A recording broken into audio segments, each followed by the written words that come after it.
Crap live. Let's do it. And oh hey, looks like I'm here. Hey, what's up everybody? It is Movie Crap Live. I'm waiting to hear my voice, but I think it can start live.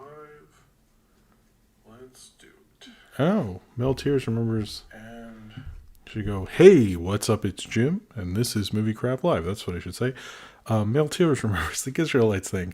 Hey, Austin, Peyton, C, Sunspot Mill, Kill the Mystical, Nathaniel Foga, Cornbread, Raven Galernies, Twisted Razor, Sleepy Time, 4Cat Productions, Nathaniel Foga, Not So Studios, Purple Goop, Catbot, Austin, a guy named Crystal, Peyton C again, Maddie Max and Cheese, Disco Spider. Oh, you finished your Road to... Oh, I agree. Road to Morocco is the best. Not Plausible, Cornbread, Twisted Razor again, Jaden K. I think we got everyone. Robot Lomax, Paige Howard, Jane Poulion, Jordan Salaflo. I saw the Hey Retrozard, Caleb Wilson, the Steve Meister, Ryan Ryan Walter said, oh, Kevin James, the Crew trailer. I didn't know. Hold on. Let me hold on.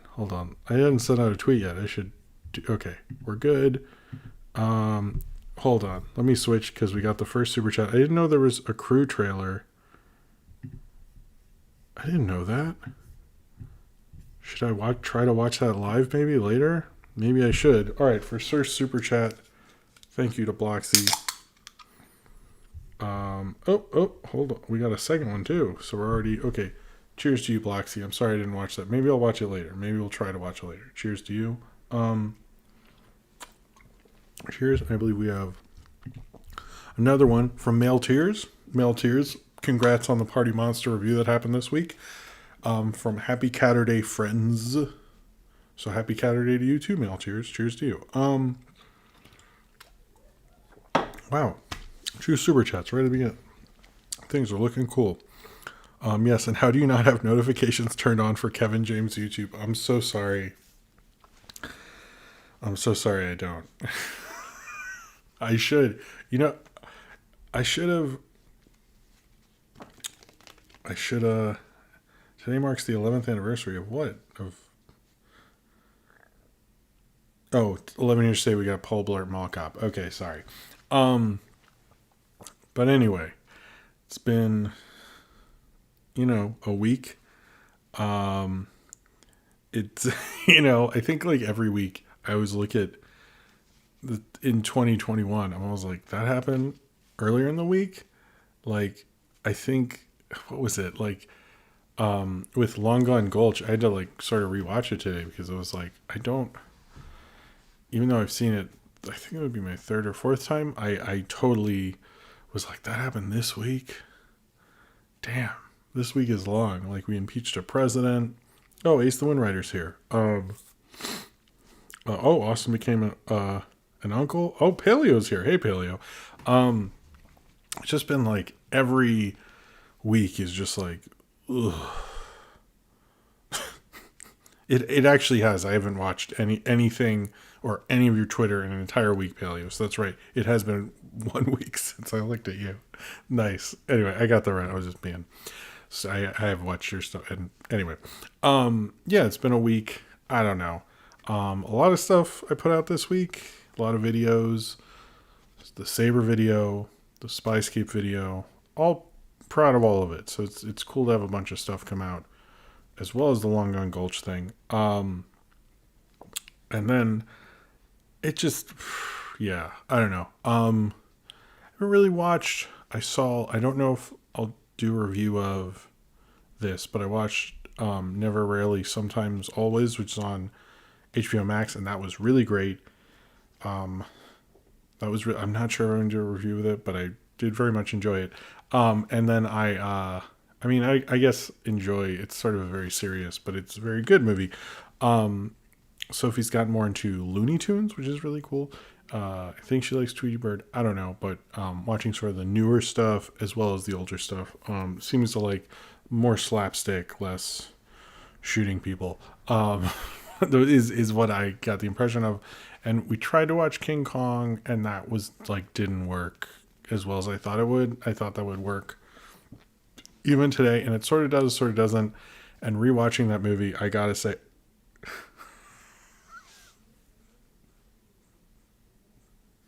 oh Marley, I didn't expect you to. I didn't get my cowboy hat ready. I can't go in my daughter's room and get a cowboy hat. I'm gonna have to send. You know what? Tomorrow. First off, cheers to you, Marley. I did not expect you. Cheers to you. Listen to his podcast, The Unsubbed Heroes. It's really great. I haven't gotten to listen to enough of this week's, but I usually listen on Sunday when I do chores. But anyway, I will. You know what? I'm gonna take a picture of the cowboy hat and at you either tomorrow or Monday. So sorry about that. I should have had it ready. And he warned me. I should have thought of that. Anyway, cheers to you, Marley. That you definitely threw me, even though I did know that was happening. I did know. I should have been smarter. Prepare for it next stream. Okay, I will. I will have my cowboy hat on next time.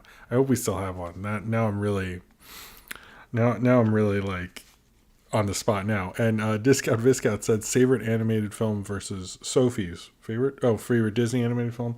Well, cheers to you, Discount Viscount.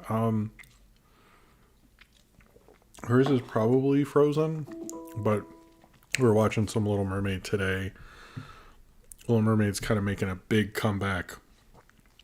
Hey, TuneJ723. So I would say this week or this past 2 days has been Little Mermaid, mostly Frozen. Mine, I would either say Jungle Book's up there for me. Aladdin, Dumbo are kind of my three stalwarts, but then, Lilo and Stitch has been a favorite before. I would say, like, there's probably one I'm forgetting that everyone in the chat is like, what the fuck, Jim? And if that's true, I probably like that one as well, unless there's a review contradicting that. Zootopia, I like a lot. But those three, Jungle Book slaps, because that music is awesome. Hey, Mike Silva, how's it going? I don't understand any of those emojis, but which King Kong? The 30s King Kong. So that's the other thing about King Kong. When I was watching it this time, I noticed there are so many things people put on that movie that when I was watching it this time, I was like, I find none of that to be true on this watch. I literally do not understand this whole thing people put on about like masculinity and how it represents King Kong. I'm like, maybe like because she's like not into King Kong, I sort of get that angle, but that it's like some great romance or something, I just don't see. It's for the time period, it is amazing. Like, it's a huge technical feat and everything, but I think the problem with that is it's good to get someone into 30s movies, but I think I did that too early. I should have waited until she was older. So, unfortunately, but hey, it was still fun seeing King Kong.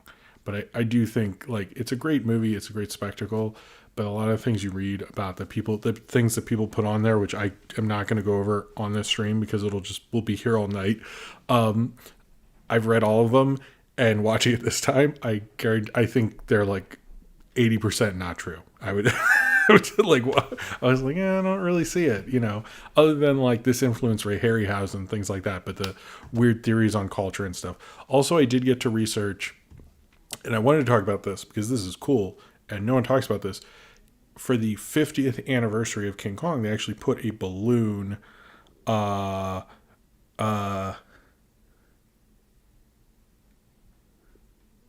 that's I like Marley's. I should just read what Marley says. To me, King Kong was always less of a love story and more of a movie about how man punishes nature when it's discovered, which I agree with that. But anyway, so it came out in 33, I believe it was 83, they put a giant balloon on the Empire State Building, and you could literally see King Kong like from vast distances. I've heard from people who lived in Brooklyn at the time, they could see King Kong on the Empire State Building. I was born in 83, and not in New York City, so I do not remember this balloon at all. But and apparently they took it down because they were worried it would like fly off and like kill someone or something. I don't know, something lame like that. But they were they never did it again, and apparently like people were trying to petition to have it on the 80th, which was 2013. But yeah, they really put a real balloon. You can find it, look it up. Maybe I'll make a video on it at some point, because I've like every 5 years I research the balloon, the King Kong balloon attached to the Empire State Building. But it was like massive. Like you could see it. You could see like it was like you could actually see King Kong on the Empire State Building, which I think is cool. They did that, a similar thing. This is like, I hope people are interested in this. They did a similar thing in Times Square where they had a giant King Kong in the middle of Times Square for the Peter Jackson premiere, and I wanted to go and see the King Kong, and I waited too long. And when we got there, he wasn't there. Not a cool story, bro. All right. But if you all have not seen the 1933 film, it is on HBO Max. It has an overture, which I like, but if someone's newer to film, I could see them turning them off. So I am not, normally I wouldn't say there should be a skip intro, but I wish there was for that. But if you've never seen that, you should see it. All right. Let me see. This has already gone, of course, off book. But first off is Trump was impeached. That was crazy, right? It feels unreal this whole week. I'm sort of just like looking forward to Biden being elected, Biden being sworn in and all that stuff. But it was crazy that happened. I don't know. 2021 already sucks. Can we just move away from... but I'm excited about the stimulus stuff. I think everyone's excited about that, but everything else, just like, yeah, he was impeached again, so good for him. What about Son of Kong from Zane Powers? I have seen Son of Kong once. Didn't Harryhausen get to work on that? Didn't he? Did he? I forget. Anyway, cheers to you, Zane Powers. I think, I know, the impeachment thing is just, I don't know. I just want him gone. Can we just, yeah, oh, anyway, sorry. Son of Kong, I need to rewatch Son of Kong maybe, because my memories of it are not as distinct as King Kong, which I've seen like since I was like a little kid, like almost every 10 years for my entire life. Son of Kong I've seen like when I was a little kid and when I was older once, and it never, but did Harryhausen work on that? I think he might have. Anyway, oh, my nose is already running, of course. All right, anyway. I don't know what I was going to say about impeachment, but Mighty Joe Young versus King Kong, well, that is easy because King Kong is bad. Although Mighty Joe Young is not bad. I do remember that. And Harryhausen did work on that. I think he did. I should get away from the Harryhausen thing. But so thank you, Discount Viscount. Cheers to you. I do like, if we're talking original, we're talking the remakes. I do not remember the 98 one at all.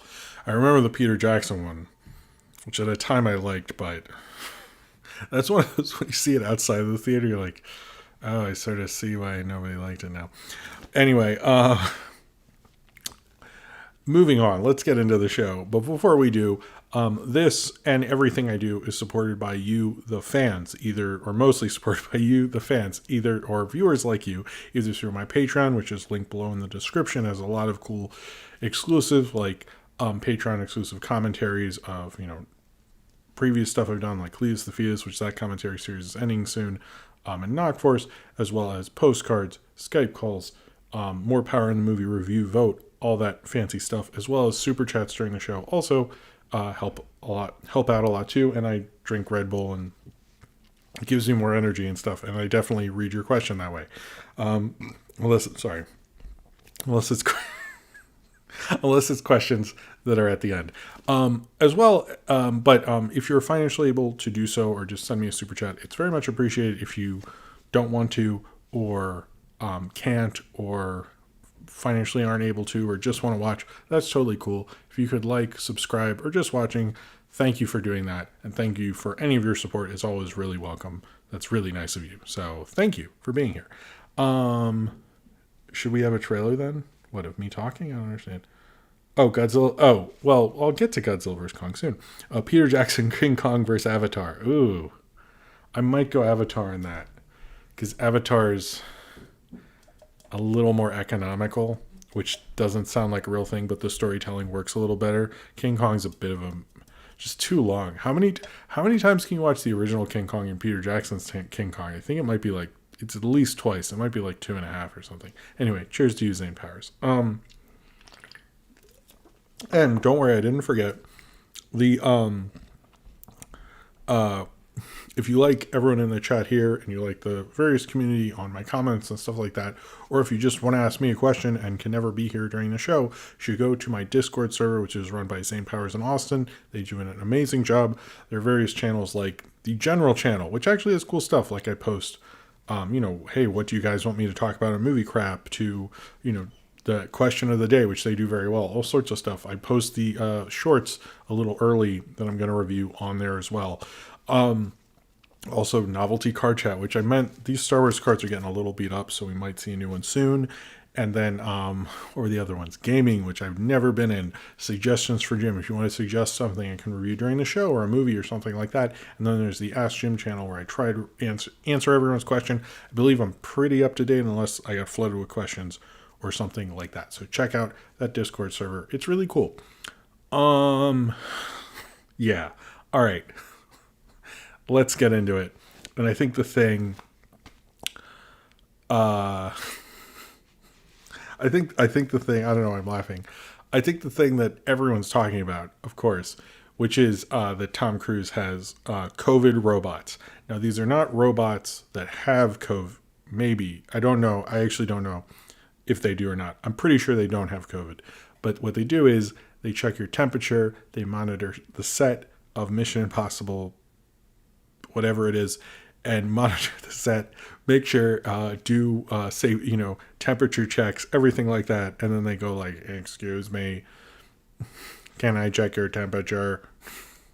You must go home. Please take a COVID test, things like that, which is what I'm assuming because we don't have pictures of these alleged COVID robots. I want to bring this is a real story, by the way. This is not, he has denied the COVID robots, but to me, once that story's out, how can you deny that? It just doesn't make sense to me.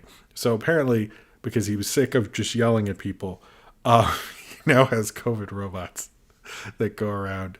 I love this story because it's just, although I as much, I think I said my stance on the Tom Cruise rant before is that I do think people should be responsible, and I do think there's a little more going on there because it seemed like he had said something to them before, and some of the things he said are a little more valid than people are giving him credit for, like the fact that that was one of the first productions to start up.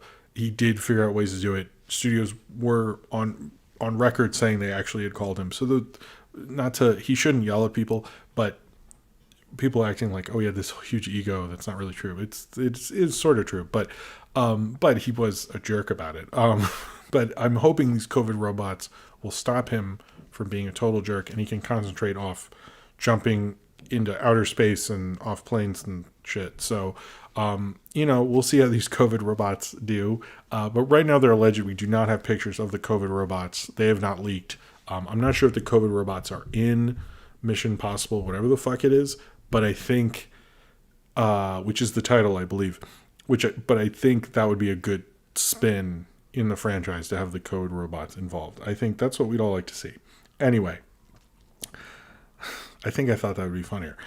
So it came out yesterday that Godzilla vs. King Kong has moved up 2 months instead of May 21st. It is now going to come out on March 26th, which is pretty big. Which is a pretty big deal. Originally, we heard that Legendary and Warner Brothers were sort of having arguments since they, financed most of Godzilla vs. King Kong and they financed most of Dune. We have no news on what's happening with Dune as of right now or what the deal is with that. But at least this happened, so it seems like they're sort of getting along. So what does this mean, the broader things? Because this is sort of a bigger story than just like, cool, we get to see this movie early. I agree, we don't have the promotional materials. We haven't seen a trailer. We don't know what's going on. What Scott Menzel, and I retweeted it today, was it Scott Menzel? Scott, whatever, from Forbes he's, I'll paraphrase it. I'm sorry if I'm messing up his name. Scott Mendelson? Maybe it's Scott Mendelson. Anyway, he, I apologize. He posted a thing about how basically a lot of these release dates are going to be cemented when they do the Super Bowl spots, which they're still going to do. The Super Bowl is still going to be an event, and that's a very American way to think of things. But we're talking about, American release dates. So that's probably why it's going to be a big deal. So them picking March 26th for theaters and HBO Max shows a lot of compliments. Oh, sorry, Ransom Film. Good night. I'm sorry I didn't get to answer before Ransom Film. What was his question? Who would win in a fight, Terminator or Tito from Rocket Power? Of course it would be Tito from Rocket Power. And good night, Ransom Film. But Godzilla vs. Kong picking this date actually shows a lot more faith in the movie theaters than you actually think. Because this shows me, because they didn't pick Bond's release date. That's one thing that's to note. They could have basically pushed this up. It shows me they know something we don't know, which is that there's going to be releases that theaters are going to open up. And I think when more theaters open up and more, hoping that Joe Biden, gives more people, it gets more people vaccinated, that we can open up more theaters at that time. And if that is true, people are going to be more excited, and you will need more of these blockbusters. And maybe Warner Brothers is trying to do what the original idea with Tenet was, which is to sacrifice a film to get people more into it, get people more into going to the theaters. So when they go see James Bond, there's also Godzilla vs. King Kong, which I sort of think is a possibility. Or Warner Brothers is like, fuck it, May's going to be awful with Fast and the Furious, and most likely King Kong and Godzilla, despite I know you guys are excited for it, most people would much rather see Vin Diesel racing cars and stuff. So I think that's sort of what they're fighting against. But I have a super chat from Dan L. Says, the only info we have on Godzilla vs. Kong is because of the toys. Just nuts. You are right. We don't have very much info. We don't have a trailer. We don't have much promotional material. And cheers to you, Dan L. I don't actually think, and Marley, we're interacting a lot tonight, bro. This is funny. I don't know about New York and LA, but I think it is showing that they're hoping there could be more theaters open. I don't know about New York and LA at this time, and I know Regal has publicly said they're hoping for March, like on their official Facebook, through press releases. I know AMC has as well, and now they're sort of pointing at April. I think what they want to do is have an arsenal of movies in theaters, but I also think they might be looking at what's going on in May and realizing that if Fast and Furious doesn't sound like it's going to get delayed, we haven't heard anything about that. And that is, I know we joke about Fast and Furious, but that is a big movie. And if that's not going to move Godzilla vs. Kong, it was in their best interest to move away from Fast and Furious. So I think this is just to give the theaters some sort of an arsenal. So when they open more like, around end of March, more April, I sort of don't see it happening at NYC for a long time, to be honest, or LA. But I can sort of see this showing a little more faith because everyone's sort of moving away from January and February, and this is the first year to go, you know what, end of March. And I think they know this is not going to be the play for their streaming service that they think it is, because I think there's a little more going on here. There might not be, but we're going to see in the next week what's going to happen with dates and when we get some of these Super Bowl spots, or if we don't get any at all, which is a possibility I've heard too, what these dates are going to be. But the only thing that's really confirmed that's a big thing is Raya and the Last Dragon. And I know like the various Warner Brothers things, like the little things with Denzel, and then we have Judas and the Black Messiah, which seems to be a big movie for them, but they're just want to get that out for Oscar stuff. So I think this is sort of showing more faith in the industry than usual, that they're going to put out another blockbuster, that this is the next blockbuster for Warner Brothers, and they want it to come out in the end of March. Shows a little more faith. If they think more vaccinations can be happening more and theaters can open in some of these major cities, maybe they know something I don't. I'm a little skeptical, whatever. I question it a little. Which Marley is a good point. And a lot of, I kind of want theaters to come back, but I also just don't see it I don't know.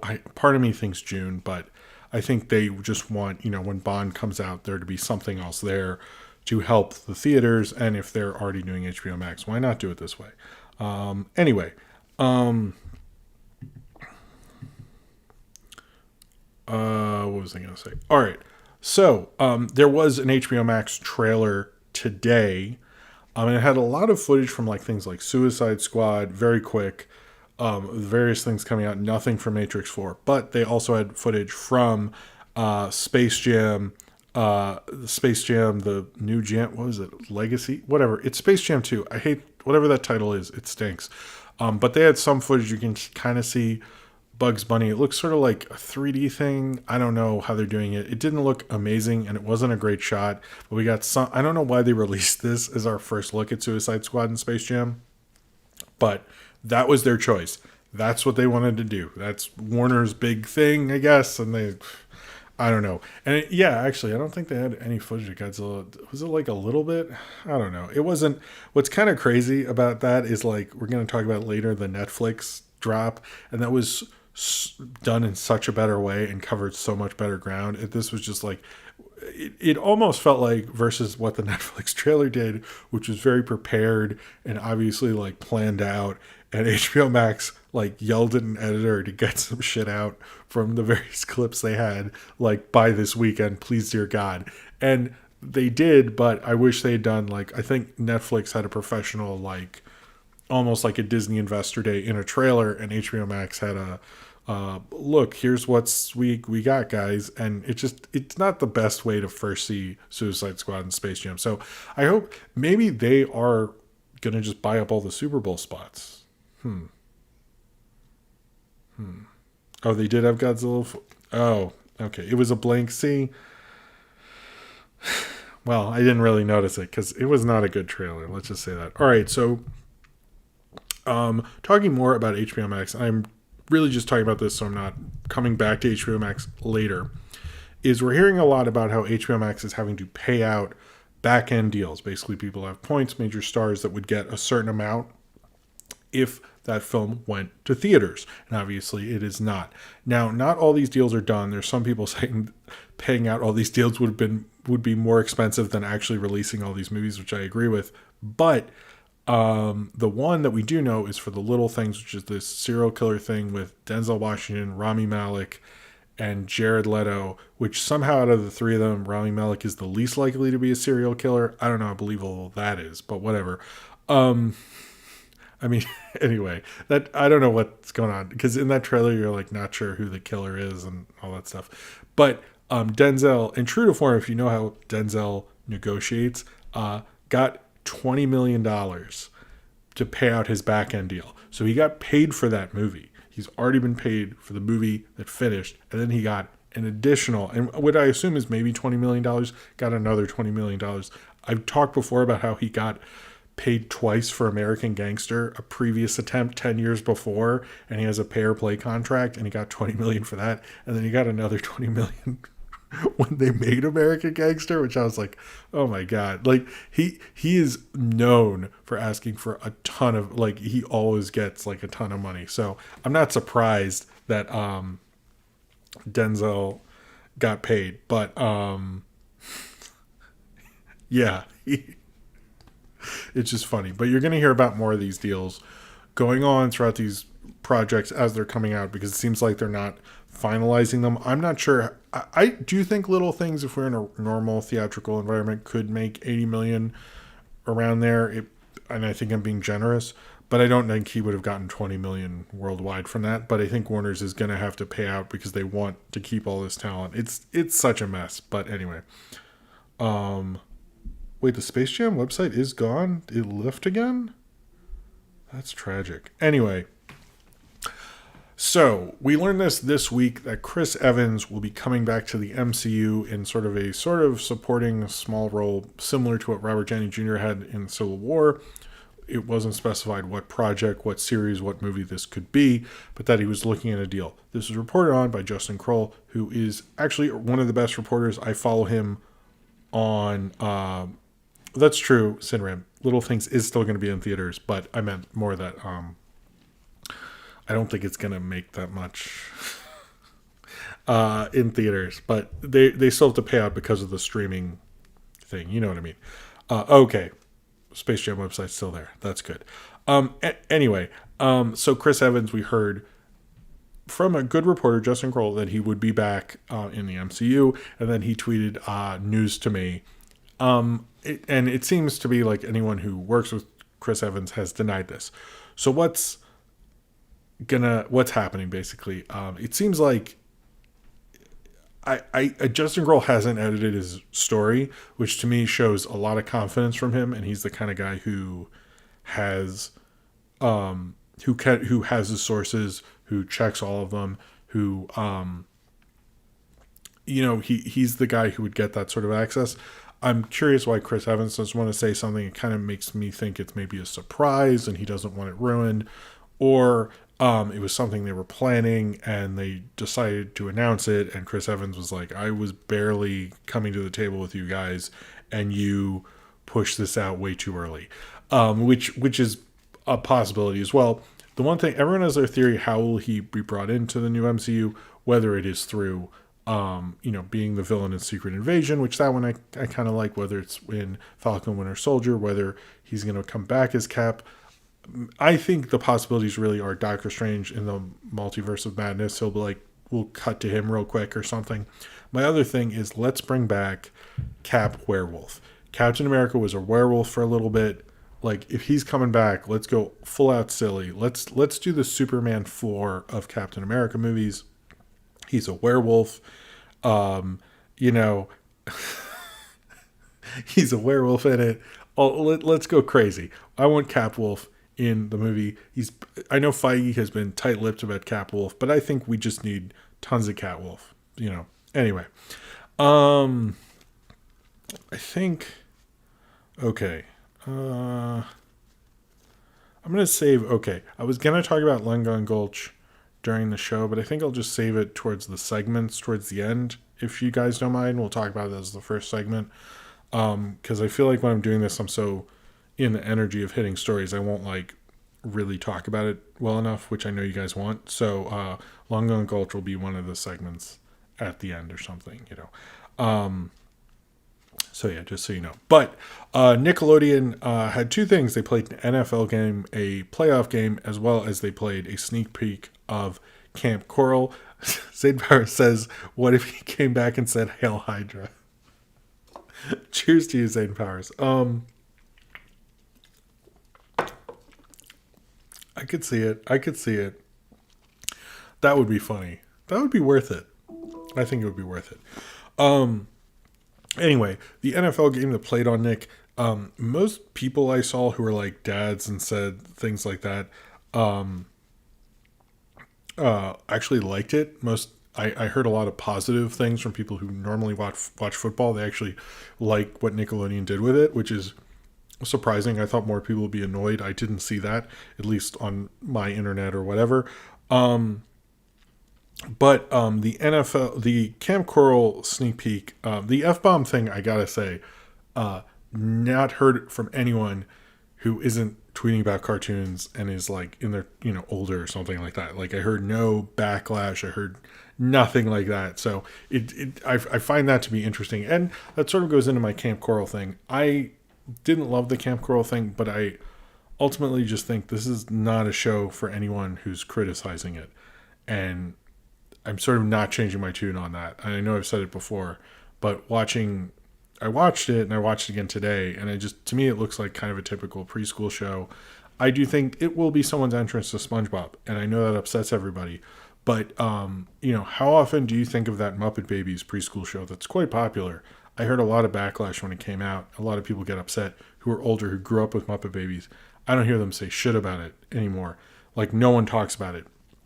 And to me, it's sort of we're having a dialogue when it starts, but it's probably a dialogue like Paramount learned probably from Muppet Babies that they know they don't need to care about, because none of you guys are like the target demo. Most of the people complaining about it don't have kids. It's a really silly controversy because it's just people.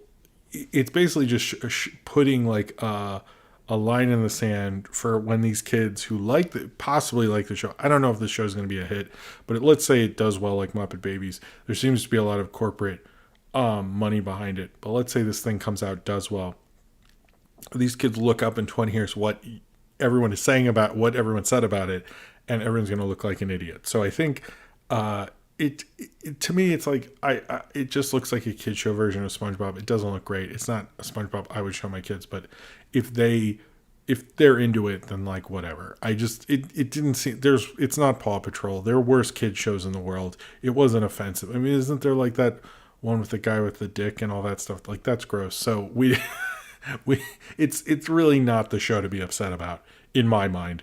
I just think it's like, I get that it's not your SpongeBob, but let future generations have their entry point, and let's not like bemoan it. And it's like, to me, it was like, whatever. It's just not made for us. It's not, to me. I think the thing that Muppet Babies, and a lot of those shows do well, is their entry points for certain kids to those properties. So let's look at that.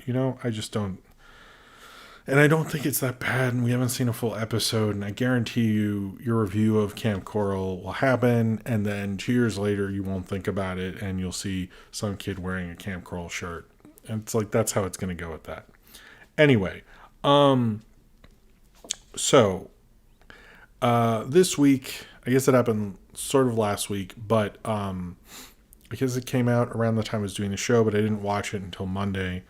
But Chris Stuckmann sort of came out this week, and first off, I'm not a huge fan of Chris Stuckmann, but he came out this week and saying he was an ex-Jehovah's Witness, and that he basically was sort of like not really kicked out of the religion, but not very welcomed in the religion because he was making movie reviews and YouTube videos and things like that.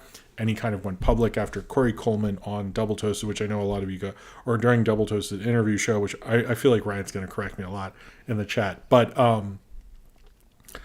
just asked him about a picture. It was like him and him as a kid with a bunch of black kids, basically. And he was like, what's going on here? And then he sort of just reveals that he was an ex-Jehovah's Witness, which to my understanding, no one knew before that. It was... first off, I usually listen to any YouTube critic who has a review interview anywhere, because I'm just curious, like what they do, things like that. Even if I don't like them, when I saw he was on Double Toasted, I was going to listen anyway. And I sort of knew about the ex-Jehovah's Witness thing. But I think Corey Coleman did a pretty astounding interview, and props to him. And, props to him, because that was a great interview and he handled it very well. And then Chris Stuckmann made a video about it a couple days after, which was also really good. It was really interesting. I didn't know much about him growing up and what his life was like, and choosing to do movie reviews and everything like that. I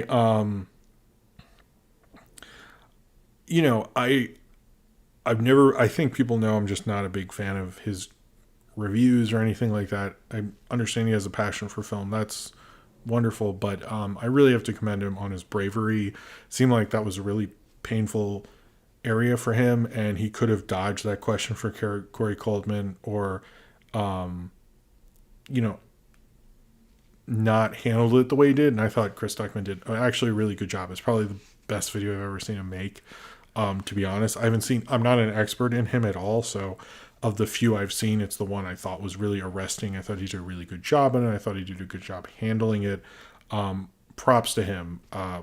For someone, I've never liked him as a critic or a personality, really. I don't think he's evil. He's just not my thing as a critic, but I think he did a really brave thing. Not obviously, and he came out as pansexual as well, but which, I feel like bury the lead there. And I didn't know about the Get Out review thing. I didn't know about that at all. Part of me thinks did I remember hearing about that? But it was I don't know. But props to him, basically. I just wanted to publicly say, even though I think I've said he's just not my real thing or anything, but a lot of respect for him for doing that, because I think that took a lot of guts, just putting himself out there in that way, possibly not being able to talk to his parents again, because of that. You know, kind of upending a large point of his life and things like that, and having that bravery. You know, I have a lot of respect for him that I don't think I had before, but I definitely do now. I think that's like, you can't not respect someone who put themselves out there like that. And I think, you know, I thought it was a really helpful, wonderful thing he did, really, is talking about that. And I think there's a lot of people who will relate and rethink a lot of things because he did that. So I just wanted to say that basically. And I thought it was like a pretty big, in the terms of the YouTube film community, pretty big moment, and something I think he handled well as an online personality. So yeah, that's about it. I don't really want to watch his Get Out review, or I tried to watch one of his reviews and I was like, yeah, not for me. But you know, I still really, I watched that whole Jehovah's Witness thing. I watched the whole Corey Coleman. I watched a lot of Chris Stuckmann one day, but not going to change on that. But I think he could do a good like story time, like personal videos. I think that he, I don't know. I like those. I don't know. Anyway, moving on to funner things. Oh, I did see the Lindsay Ellis review. I did see, Ryan. I did see that one. I didn't see the Vizzy Pop. Because how could it be better than Pizza Parties? I just don't. It probably is. Anyway, so we got confirmation from Kevin Feige that Deadpool 3, which will be R and will be part of the MCU. That is, okay, I will check out more Stuckmann. Maybe I'll check out more of these Stuckmann storytime things. Maybe that's more my thing.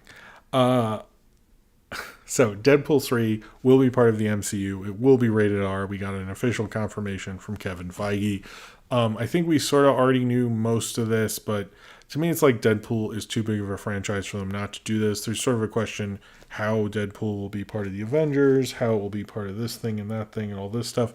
No one's exactly sure, but what we do know is it will be part of the Marvel Universe, that it will be R. He did say that Ryan Reynolds is very busy, obviously. So no one's really sure when it's going to happen, but it is being worked on and it will be part of the MCU. John M. Chu was going to be directing a Willow show for Disney Plus, but has decided not to do it because of the delays that have happened because of COVID, obviously. It sounds like this is fairly in production, which I was surprised by. I thought it was very much in development. I didn't realize how long this Willow thing is, which is kind of crazy. I did not see that coming. But he announced, first off, that he's having a baby and that he doesn't really want to, be on a film set during COVID during that. And I can't disagree with that. I was like, fair enough, man. I'm excited for this Willow show. I was excited for him to be involved with it. He seems to be the only other big Willow fan other than me. But I, we'll see what happens with it after that. But he has left that project.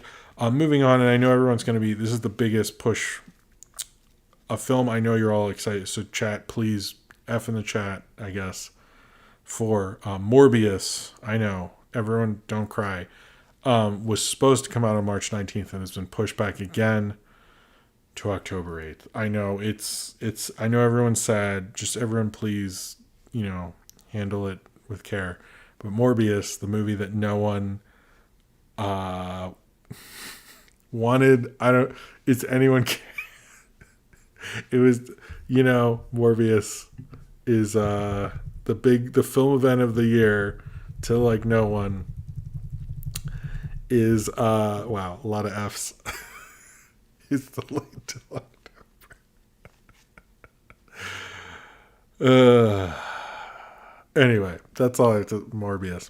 So Mortal Kombat, the movie. We got some sneak peeks. I'm crying into club right now. Cornbread's in the club. So Mortal Kombat, the movie, we got some special pics of it. I've heard that the plot was basically that there's going to be the main character is going to be not one of the main Mortal Kombat characters. It looks cool from the little I've seen of it. We got some of that in the HBO Max trailer as well. It seems like this is sort of more of a priority because I think someone went like, hey, I think people like Mortal Kombat, you guys. And so that's what they decided to do. So it does look a lot more promising. I think like when this drops on HBO Max, it'll actually be a much bigger deal than HBO realizes. But the idea of like a main character not being one of them is stupid, and a lot of the plot seems sort of dumb. A lot of people are insinuating that this might not be, they're covering something and it might be better. I don't know about that. So we'll see. So I saw a lot of people, sorry, asked me about this, to talk about this, and I was a little surprised because I almost missed the story actually. But the Dungeons and Dragons show from one of the creators of John Wick, Derek Kolsund, it is going to be basically, the deal with this is E1, Paramount and Hasbro are doing a lot with Dungeons and Dragons. If you heard about that movie that Chris Pine has been cast in, that is still happening, and it is from all these people, but they're also making a show. It seems like similar to what we've heard they might be doing with the Power Ranger stuff. We're also going to be hearing about, they're also going to do it with Dungeons and Dragons and have a show and a movie simultaneously. This does not, and despite what I've seen in some people have been saying and so forth, I'm not like calling people out, I'm just more of a corrections thing. We do not know what streaming service this is going to. A lot of people are saying Netflix. I would assume because it is Paramount Plus is where this is going to go. This seems like something that would get people over, and it seems like Paramount's investing a lot in Star Trek. This seems very similar to that. It might work out for them. I think the problem with Dungeons and Dragons is like if they had an interactive thing like what what's it, Boulder Snatch or whatever that Netflix did, if they had something like that, I could see a lot of people being really interested, like a very crazy interactive thing. But I don't know if like, did that many people have that much love for like the Dungeons and Dragons movies or the Dungeons and Dragons cartoon or anything like that. Oh, right. Jason says this D&D movie has no Marlon Wayans or a Hammy's help Jeremy Irons. # boycott. Cheers to you. Yeah. Yeah. I don't know.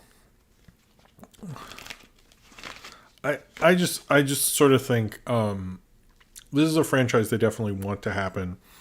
We'll see if it does. But I think this is sort of like one of those things, like how HBO Max is developing like the Gotham thing and like the Peacemaker show, and like that's sort of how companies look at IP now. That's how they look at it. And I think like looking at D&D, I think they see that, but to me it's like, just do the movie first. Like the show, it seems like, I will say I heard more positive buzz on the show than the movie, so to me maybe they should like not do the movie at all. That's, so Home Alone 2, there was a petition to have Donald Trump removed from Home Alone 2, and Macaulay Culkin agreed with it. Various other people agreed that he should be removed. I mean, you could cut that part out. I don't know. I mean, people are saying Rodan should replace it. I suggested myself, I'll film a thing. They can digitally put me in there. I'm sure they won't ask me, but to me, you could just cut the scene out. I think you just cut it out. I know Canadian TV cuts it out occasionally, like they have two versions and they do and don't. We'll see what's going on with the Trump thing. The interesting side note I saw on Twitter today that I just find just bizarre to me is, discount Viscount. As a huge D&D fan, here we go. As a huge D&D fan, a generic high fantasy series will suck. They ought to lean into a meta aspect of tabletop game, role-play games, or something fresh. Oh, so like maybe Harmon's Quest. But cheers to you, discount Viscount. If you ever saw Harmon's Quest. And Austin said Netflix will have a D&D and MTA. Okay. MTG card game show. Didn't know that. And Magic the Gathering. I'm assuming that's what I mean. Didn't know that, Austin. Thank you for clearing that up. That's what the confusion is. See, I like that. I like when we get cleared things up. Cheers to you. But anyway, so here's an interesting side note to this. The original Buffy the Vampire Slayer, Christy Swanson, apparently is a huge Trump supporter. No one tells me what happens to the person in Airheads. Isn't like The Getaway with Charlie Sheen and Buffy, all films that played on late 90s Comedy Central way more often than anyone should be exposed to those movies. But she apparently wants her image removed from like Ferris Bueller, which I didn't know she was in. And like there was like another one. I was just like, what? And people are just like questioning, like, what does this have to do with anything? I just found that to be weird. She has a picture on her Twitter of her with the president. Like, thank you for meeting with me. I guess for hunting vampires or something. I don't know. Like Sarah Michelle Gellar, I think, kind of took her out in a certain respect. You know, I don't think anyone. In 20 years, will people be saying release the Trump cut? Oh, you know, people will. You know they will. Cheers to you, St. Powers. So, two things that are, I guess, more controversial. One being, and this broke, Ryan told me about it right before, that the versions of Soul that plays in Denmark specifically, it was found out is played by a white voice actor. And then even in Germany, it's actually played by a white voice actor, the role that Jamie Foxx plays in the versions in America. Now, I don't know what casting is like in those countries, but they're saying they're very, or I don't know, apparently there's various things about racism in those countries that I do not think I can really speak on with any sense of authority, but apparently this happens quite often, and it shouldn't. They should be able to find people who speak in those language, who speak those languages, who would be able to properly do voiceovers for those roles. And the fact that this happens apparently quite a bit, it's just like the New York Times found it out, things like that. It's sort of upsetting because you think Disney would do a better job with that, like that they would think better. And apparently in the German version, the guy that David Diggs plays in the American one is voiced by that character is voiced by a black guy, a black German, African. I don't know how that works, but is voiced with an appropriate voice actor. But then the main character isn't. It's just like very bizarre, that whole thing. So I'm not sure what is going on with that. I find it to be gross. So I wish Disney would have had the foresight to realize like no one's going to be okay with that, and that's not right. In general, I hear Buster meowing. I'll go get the King of the Streams Buster. This is the part of the show where we do that, and then I will. This is not the break. This is just a quick break. I'll be right back.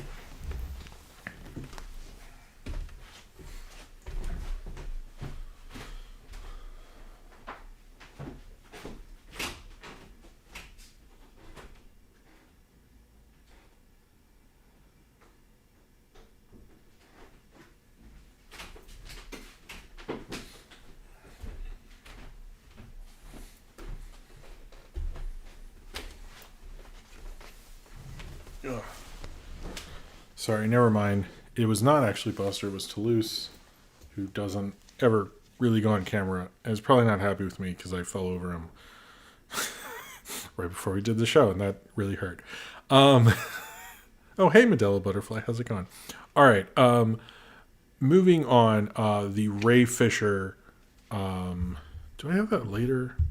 I realize I don't know where that is. Yeah, I don't think... Yeah, okay. The Ray Fisher thing with Walter Hamada. Ray Fisher came out this week with a statement saying he would never work with Walter Hamada. He was apparently cut out of The Flash, which was Flashpoint, which was going to be more of a buddy picture, which I don't... Does he, like, hold on to the Flash when he does Flashpoint? That didn't make a lot of sense to me, if you really think about the logistics of it. But hello, Chipmunka fan, I think. But he won't work for Walter Hamada. He doesn't want to work with Warner Brothers anymore. The thing, and we keep seeing some sort of pushback from people on this, and I think the main pushback from it is that people are sort of just kind of confused what else is there, and that he hasn't specified about. He kind of insinuates a lot. Again, I'm just gonna say I stand with Ray Fisher until I hear something that's like just I don't know what the allegation would be that aren't warranted. The few things he has revealed, but particularly he's going after Jeff Johns, who no one. That's kind of an interesting one because although everyone, Gal Gadot and Jason Momoa and everyone's rallied against Joss Whedon, the Jeff Johns thing doesn't really play as well, and like we haven't really heard much negative about Jeff Johns.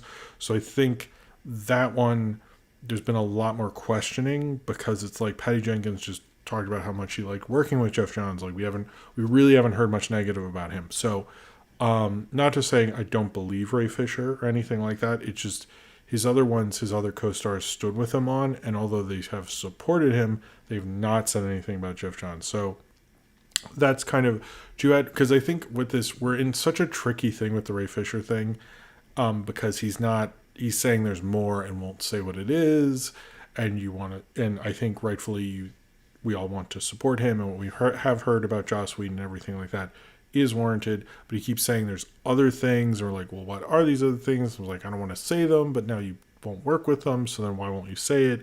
We're just in this like weird situation with him, and other allegations come out that he's always been a little weird to work with and stuff like that. I don't know. I have no clue with Ray Fisher at this point, but I will say I'm going to just stand with him and support him until we hear something that is to the contrary, which, by the way, we haven't. We really haven't. We might have heard he has like an ego or something like that, but that doesn't mean, he didn't witness racism, it's just the fact that he keeps putting out these statements and insinuating things puts everyone in a weird situation. So I think that's why people don't believe him and stuff. It's sort of, which I think they should believe him, because when he did come out with the Joss Whedon thing, that was pretty horrible. So I'm wondering what the deal is with the Jeff Johns thing. I sort of just want him to do an interview and end this whole thing, which apparently people, even his representatives, I keep hearing rumors, have said to him, could you just put everything out there and get this over with? It's just the dragging out of it it's one thing to me too, someone, but I've never heard anyone make it last this long in terms of revelations. I think that's sort of the issue with it, basically. It's sort of a strange way to announce it, and apparently no one likes how he's doing it, although they still support him. So I'm just going to say I support him fully, and I hope this sort of just gets resolved at a certain point, you know what I mean? I just hope he gets another role, and he gets something that works out for him, and that when we find out his issues with Jeff Johns and Walter Hamada, that those people, are taken to task for those things. But as of right now, I don't know what that is. So when we know what that is, then we'll speak about it and all that stuff. But I just wish, please, Ray Fisher, just do an interview or write a long blog post and just say it all, because at this point, what are we doing? That's my biggest thing. Oh, thank you. I guess I'm a Chipmunk fan. That's how you say it. Thank you for being here. I'm a big fan of you for being here. But anyway, I think everyone gets what I'm saying with the Ray Fisher thing. I think we're just all like, what's going on? Exactly. All right, so moving on to funner things. Darren Aronofsky is announced a new... give Ray Fisher a call. Yeah. Darren Aronofsky announced he's working on a film called The Whale, which is based on a play, and is going to star Brendan Fraser, which is I think there's a cool casting note, because Brendan Fraser's been doing kind of weirder, stranger stuff. I think him and Darren Aronofsky, that sounds like an interesting combination. The plot of this is based on a play. The plot of this, The Whale, is about a reclusive online writing instructor who, weighing in at about 600 pounds, lives marooned on a couch. Redemption may be within reach as he tries to reconnect with his estranged sharp-tongued daughter. We don't know who's playing the daughter. This sounds like a cool project. I'm curious. I think Brendan Fraser could do a good job with this, and I think Darren Aronofsky could. And by the way, before you go, Brendan Fraser is sort of a goofy comedic actor. He's done things like The Quiet American, Gods and Monsters. I think he has a lot more range than people give him credit for. So I think he'll be able to show that better. I don't know. I'm excited for this. I think this will be cool. This one is an interesting one. It's sort of just like these people are working on a thing and this could be something kind of story. Andy Samberg and one of the writers of Palm Springs are teaming up with Noah Hawley and Ben Stiller for a project that is basically it was come up with one of the creators of where are we? One of the creators of BoJack Horseman. And we don't know much about this. Apparently, it's mainly starring Andy Samberg, and Ben Stiller and Noah Hawley are sort of like loosely involved. It is an untitled sci-fi comedy drama. And it's going to be at Apple, but the idea has come up with from Bob Wakesberg. Wait a minute, I didn't do this right. I didn't write this down right. But it's like all these big people. Yeah, from Raphael Bob Wakesberg. Who was one of the creators of BoJack Horseman. Apparently it's really good. That's what we're being told. No one knows what exactly it is, but that sounds cool. There is a 77-minute one-take action sequence in this new film. It is called Crazy Samurai or Crazy Samurai Verse 400 Verse 1. I watched the trailer. It looked really cool. I'm a little curious the logistics of that, like how the camera moves around with that. I think that'll make all the difference. But that actually sounds kind of neat. There's been a lot of talk on that. There's been a lot of buzz on that. I'd be curious what the actual reviews are. I didn't really find anything about that. But it sounds like a cool premise. If you need to see a cool action movie, that sounds pretty neat. For all of you guys that are in college, before we go through a long thing about Netflix, Hulu is starting a $2 college streaming deal. So if you're in college, look into that because you can get $2 Hulu. That's pretty neat. All right, so the Netflix trailer. This is going to be a lot of me just announcing things, but the Netflix trailer that came out is sort of like their big corporate announcement for everything that's going to happen with Netflix this year. They announced that there will be a new movie every week.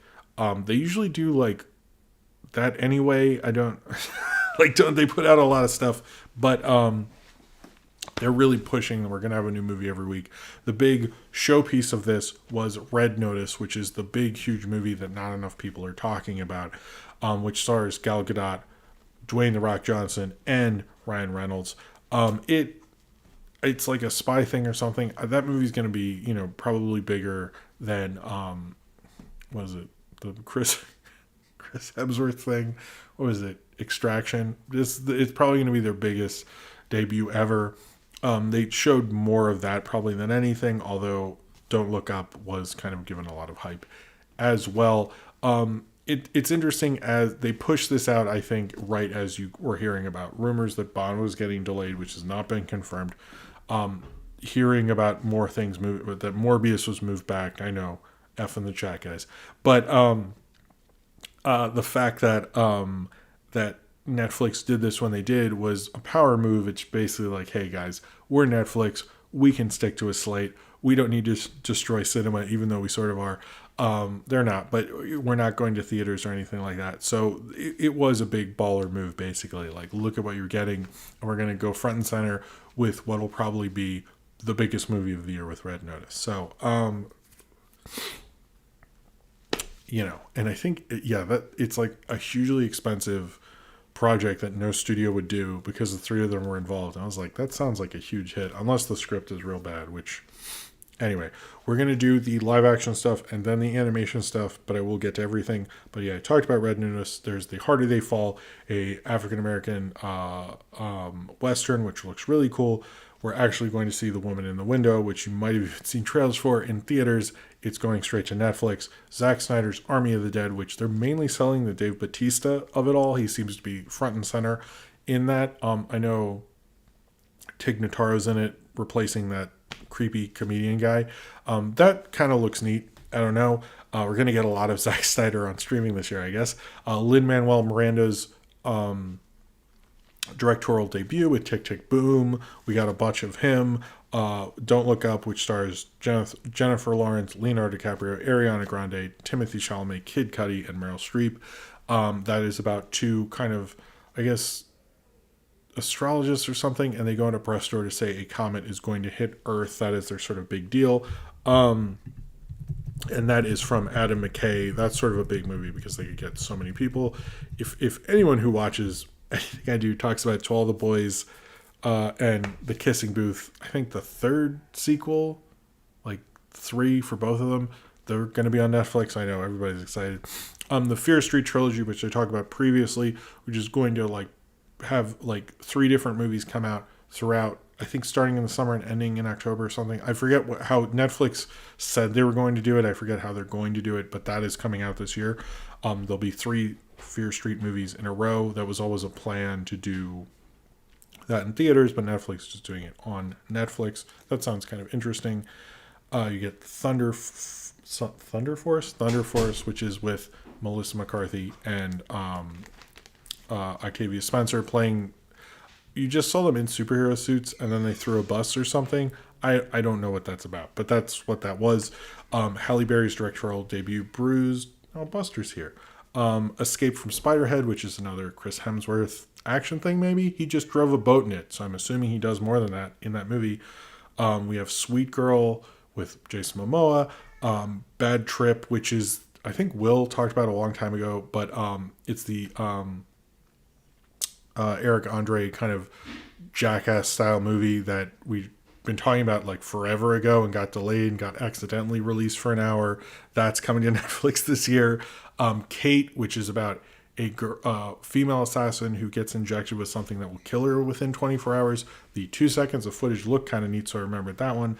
And then Malcolm and Marie, which is the big movie with John David Washington and Zendaya as well, which they didn't show as much for because that had an actual trailer. What was it, last week or something? Was that this week? I don't think that was this week. But it, yeah, that Malcolm and Marie looks. The interesting thing I find about the controversy of like he's older than her is like I'm pretty sure she was probably had more to do with casting him than he had with casting her. Like to my understanding, like she came with the project and they cast him.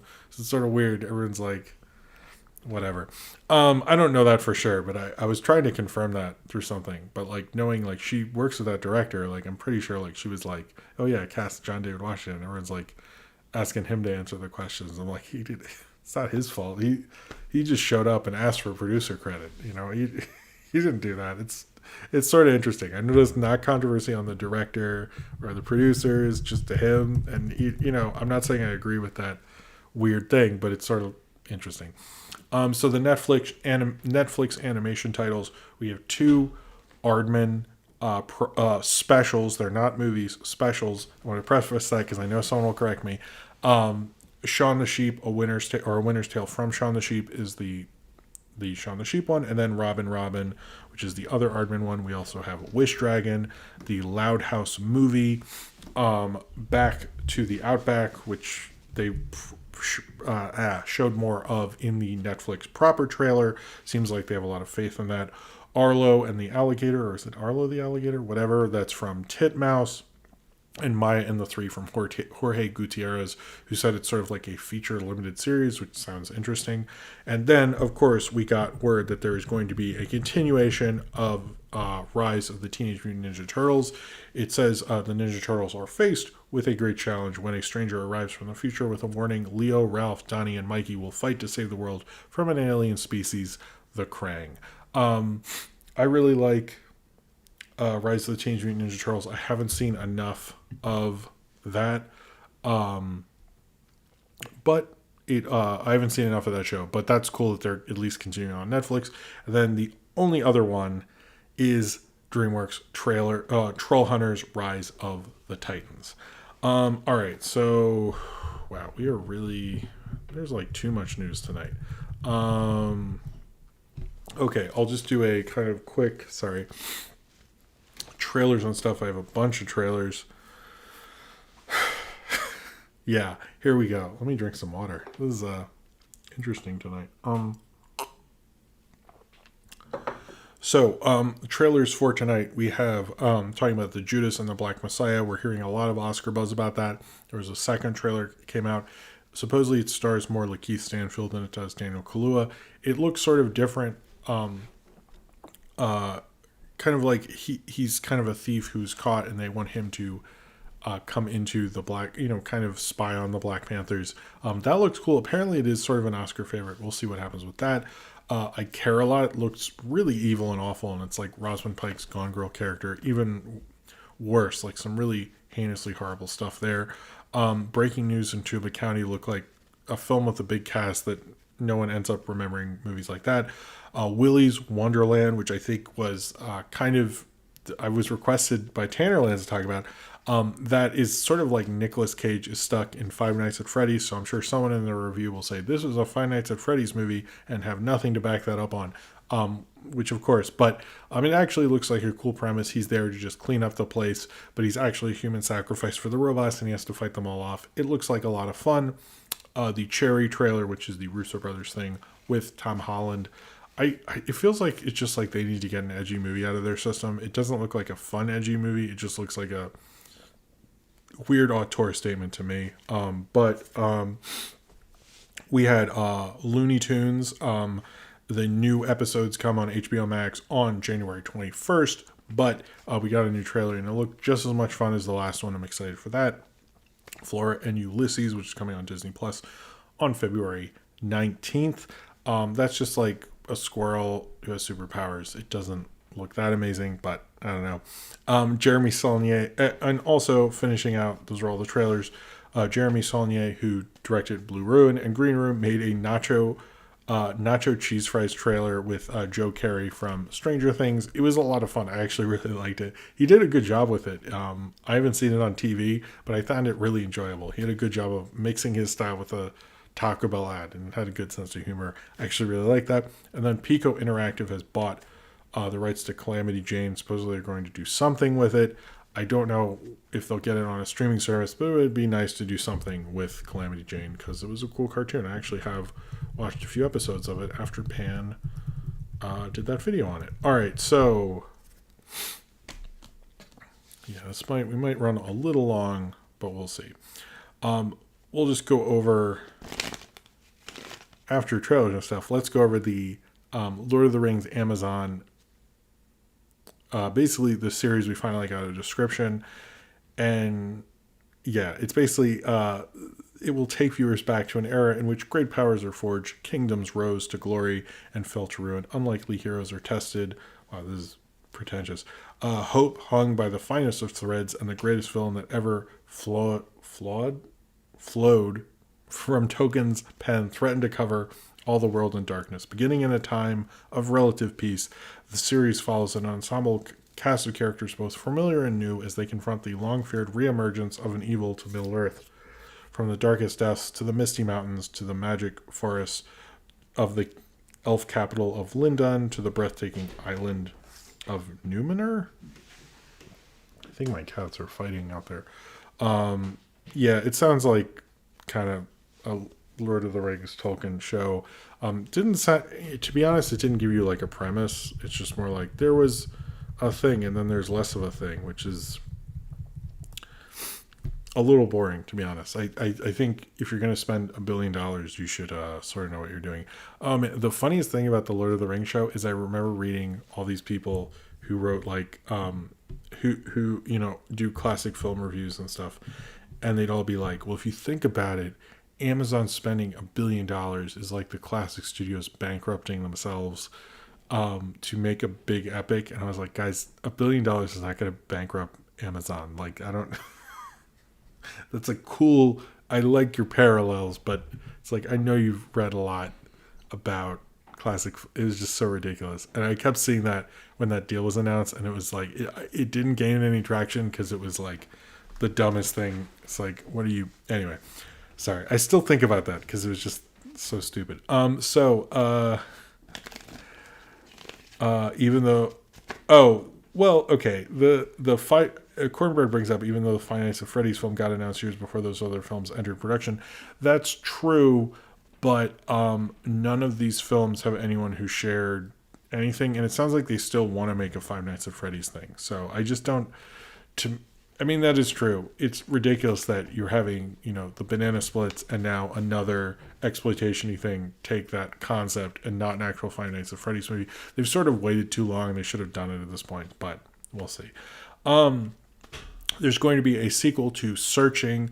It's apparently just going to use the concept, not use the same characters. So that sounds a little better. It is going to be directed by the editors of the first Searching, which is sort of like how they used to do sequels before anyone cared who directed a sequel. It sounds like they just want it to be very similar and use a lot of the core people who made the first one special. So I feel like there's some promise in a Searching 2. Kit Bag, which is a Napoleon Joaquin Phoenix Ridley Scott movie, has gone to Apple. It seems like Apple's really just trying to get as many big names as they can. That seems to be Apple's thing. Seems to be another one. We'll see if it becomes an Oscar play or a box office play. No one's really sure what to do with Joaquin after he made $1 billion film starring him, if he's a box office play or not. And since COVID happened soon after, I guess we won't really get to test that. So I don't know what's happening with this film, but it sounds like that's what Ridley Scott's trying to do. Another Gal Gadot thing. Heart of Stone has gone to Netflix. This is a possible franchise for her where she plays a spy and stuff. It's from Skydance, who also sold a Chris Pratt movie to Amazon for $200 million. It's called Tomorrow's War. It's about him and various great soldiers from out history coming together to fight some battle or something. Amazon sort of just does these big acquisition deals. It seems like they're really into them. A lot of people have questions if they really work out, and I've questioned this one as well because it's like, is Chris Pratt that big of a movie star to warrant spending $200 million? Maybe it's just because it's Amazon and they don't care, which I think is probably more what it is, but a lot of people think the asking price, like what they got for a Chris Pratt movie, was too much because Chris Pratt really, outside of his franchises, hasn't really proven to be the star that I think people thought he would be. And then, sorry. Okay. Oh, okay. We're sort of okay. We might, yeah. In ridiculous casting news, we have 3 things after this. The Being the Ricardos movie, which is from Aaron Sorkin, cast or wants to cast Javier Bardem as Ricky Ricardo and Nicole Kidman as Lucy. I think this is a really bad casting. I like when it was Cate Blanchett. A lot of people said Michael Pena would be a better choice. I sort of agree with that. But I don't know about this. I don't know why Aaron Sorkin has to keep doing films about, real life history, history and things like that. It feels like he can't do an original thing anymore. But although I don't think the casting of this was done very well at all, I think they should go back to Cate Blanchett. I just don't get the Nicole Kidman as Lucy thing. But the premise of this, which I thought it was just, it's just a biopic about them. It's not. It's actually a week, like it takes place over the course of a week while they're shooting I Love Lucy. I was like, that actually sounds really interesting. like the casting sounds horrible, but the idea of a movie that's just a week while shooting I Love Lucy sounds really cool. So I was like, I don't know. That does sound neat to me. So there is some controversy over what's going on with the voice of Buster Bunny. Charles Adler, who is the original voice of Buster Bunny for Tiny Toons, said he is not coming back, and no one's exactly sure what's going on and who's going to be casting these voice roles. It doesn't seem like they're getting the classic voices back, which I think is a mistake, because oftentimes when you watch the new thing, that streaming service has the old thing right there, so you can usually watch it and compare them. So it's like if you have the original voice still alive and they can do it to a reasonable degree, you should. But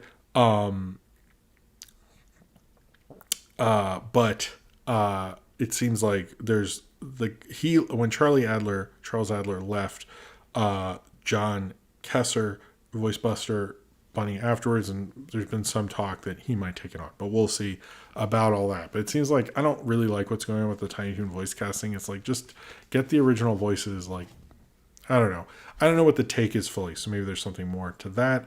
And finally, this happened last Sunday, so I guess it's the last.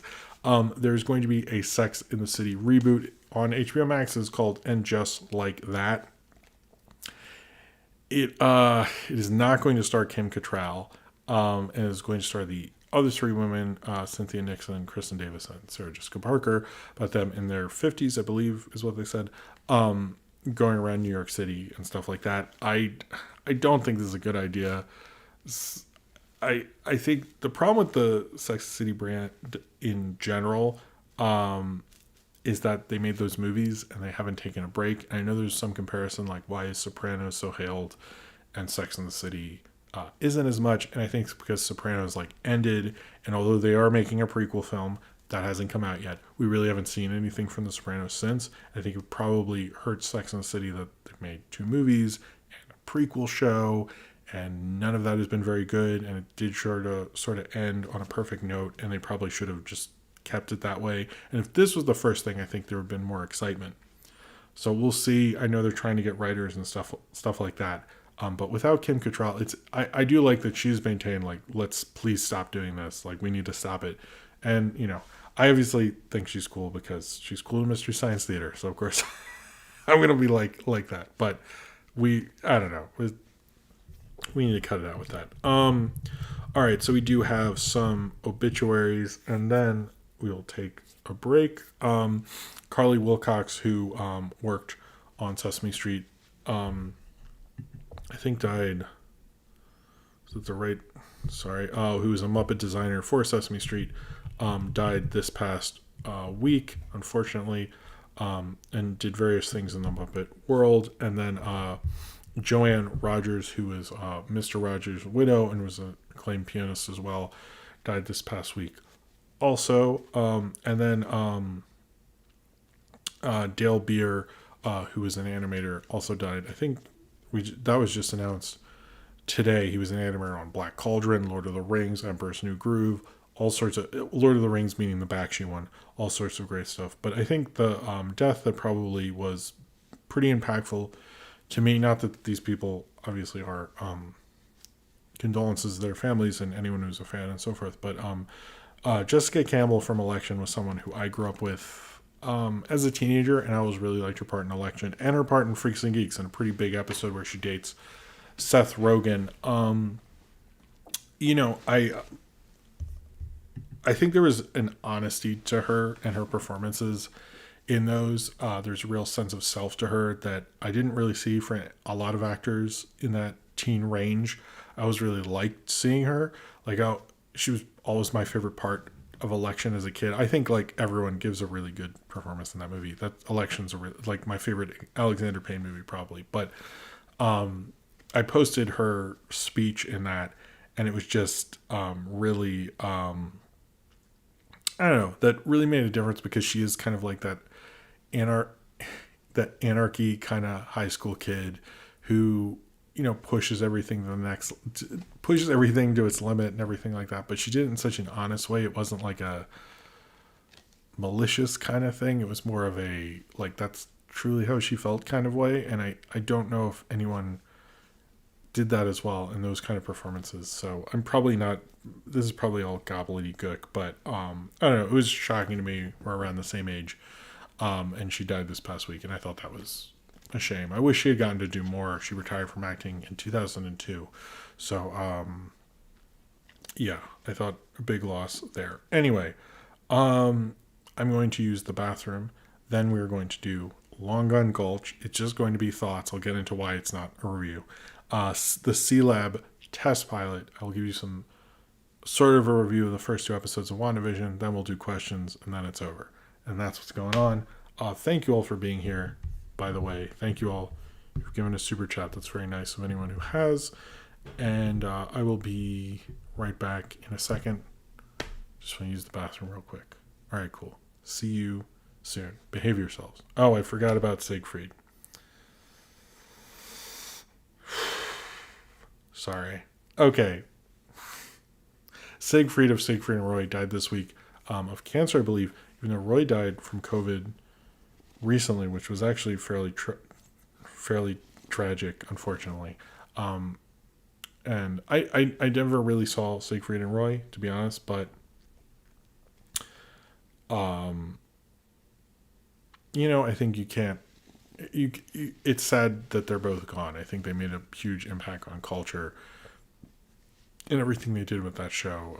So I hope. I don't know. I feel bad that they're both gone within a year. Losing them pretty soon. One soon after each other was pretty. And the Siegfried thing should have been a bigger deal. I didn't hear as much about them, unfortunately. So, all right, I will check out the crew maybe after a little bit. Anyway, Now I will be right back. I'll be right back. All right, cool.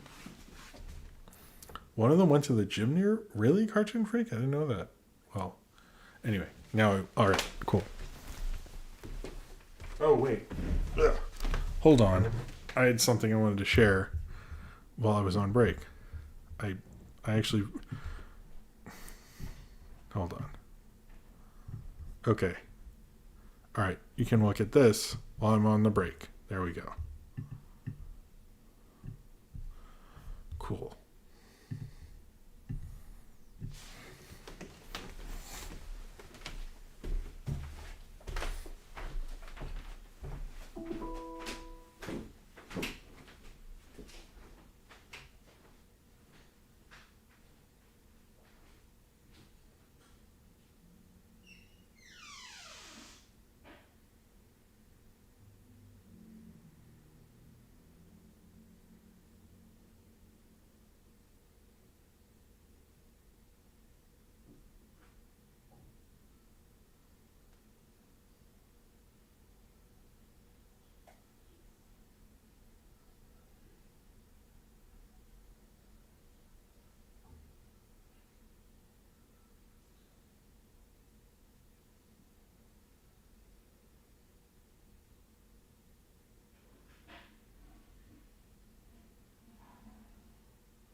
What is that? Oh, I'm back, by the way. Hold on. What did it say? Do you want to see Greta make a modern movie about the Capitol attacks, according to San Francisco Chronicle?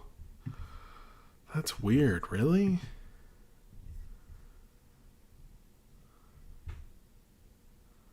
That's so weird. Anyway.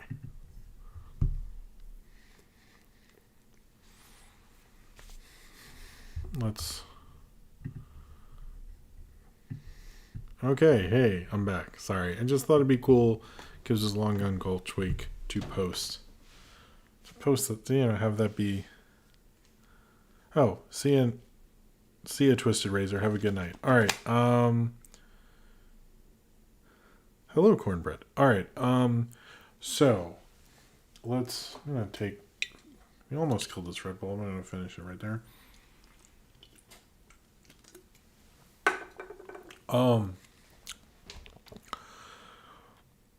So we're going to do a bunch of segments. We might go a little long, not that long, just doing questions. So, and if, by the way, if you want to do a question and you're here, just leave a comment on the video and I'll try to read that. And I guess we'll do the crew. Let me see. What's this Kevin James? Hold on. Oh, apparently I'm live right now. Thanks, you. Sometimes they send me a a email like you're live on YouTube. I'm like, oh man. Wait, this is a sitcom of Kevin James? All right, I will watch this for Bloxy. This is a live reaction to a Kevin James new show.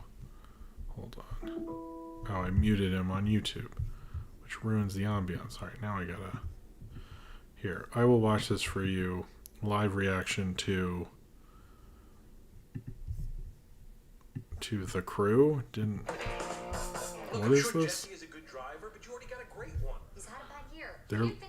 What is this?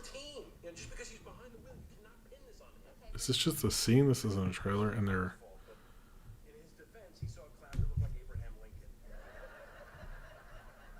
I don't understand. It's like I'm just watching the show. Oh, but he premiered it on.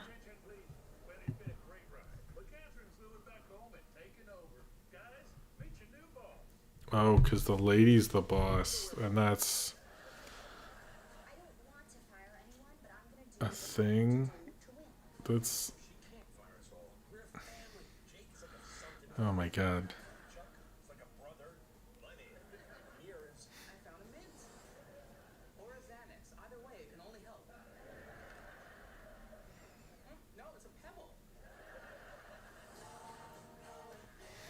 This looks really bad. Why does Kevin James do these things? I feel like he's worth more.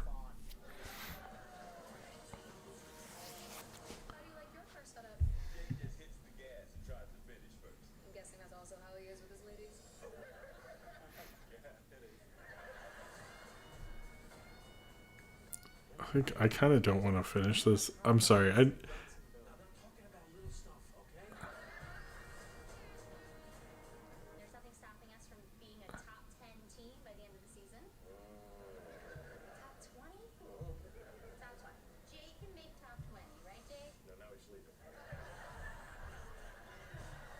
I do like the only thing I like about that trailer is that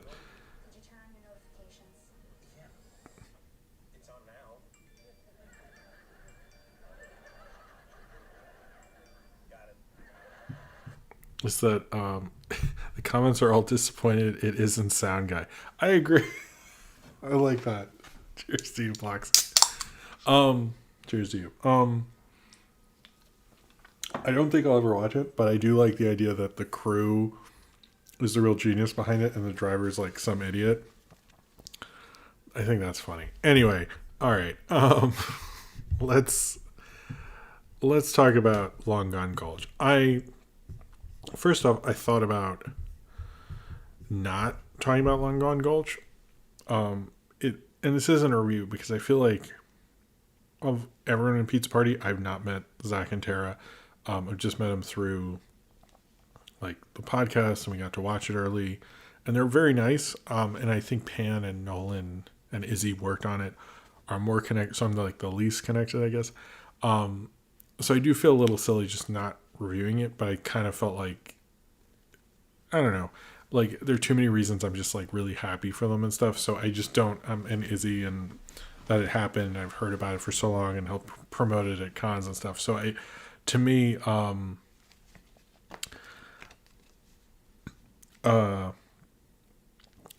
that's why this is sort of just a thoughts thing. And it's not a full review because obviously I'm, I guess, naturally inclined to sort of like this sort of thing. And that's just normally something. That's why it's thoughts and not a review, basically. But I really like this. I've seen it a couple times. I love the energy to Long Gone Gulch. I like the kind of manic kid energy to it, which I think works really well. This pilot is trying to introduce a ton of characters, but it's like a first episode and you kind of want to get basically the what the whole town is like with Mako, with the two sheriffs and everything like that. But I also really like about this is and I've said this before about this show, Westerns is probably one of the longest genres we've had. It goes from silent film. It goes all the way back to silent film. We've had radio dramas, TV shows, video games, various interpretations of it. And I can tell, and I've asked them about it too, so I know that Zach and Tara really love the Western, and I can't think of a show that loves the Western as much as it loves animation, and probably is referencing things on both things. Obviously, it's done at Monument Valley. I know everyone does that reference, but I can tell like there's a difference between like, you know, how they do Monument Valley and how a lot of people do it. I think they're having a lot of fun with Western tropes while also breaking away from them, while also using them. I just really enjoy what they're doing with the show. I think it really the colors really pop and everything like that. It just has a fun, natural view of it. I like being in the background. That was kind of neat. I'm never not gonna like that. I think it's insanely well animated for something that took years and years to make. I think they made an amazing sacrifice in making something like that. It is definitely an amazing piece of animation, and I think it's a good way to take Western into a new direction, because obviously this is a Western thing. I know it's for 7 and up. I did show Sophie, and she was not that into it, but she's not the age range they're really looking for. So, I mean, she was fine when it was on. She didn't ask to watch it again. I guess it did say 7 and up, so sorry. I do like that. I think one of the things I think animation does really well, and I think Cartoon Saloon does well, and I think what a lot of modern animation people do now is look at something that they care about a lot and want it to be important to kids nowadays. And they don't do it in a way that's like kind of like talking down to them, or like, hey kids, you should care about this because it's really important. They made a show that gets people into Westerns, that will hopefully get kids into Westerns now. It's very much a modern show in terms of sensibility and animation. There's a lot of cool cutaways. There's a lot of things to dive into. There's a lot of cool characters and animation, stuff like that. But it makes kind of Westerns relevant again in a way that I haven't seen in a very long time. And that's something I will really always like about Long Gone Gulch, is because they found a way to make something that inherently I think most people think is very outdated, and made it updated in a very natural way. Because, you know, I think a lot of people who have reviewed it and talk about it don't talk about Westerns a lot.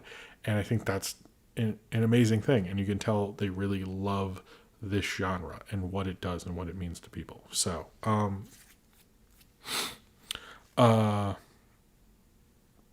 anyway, I hope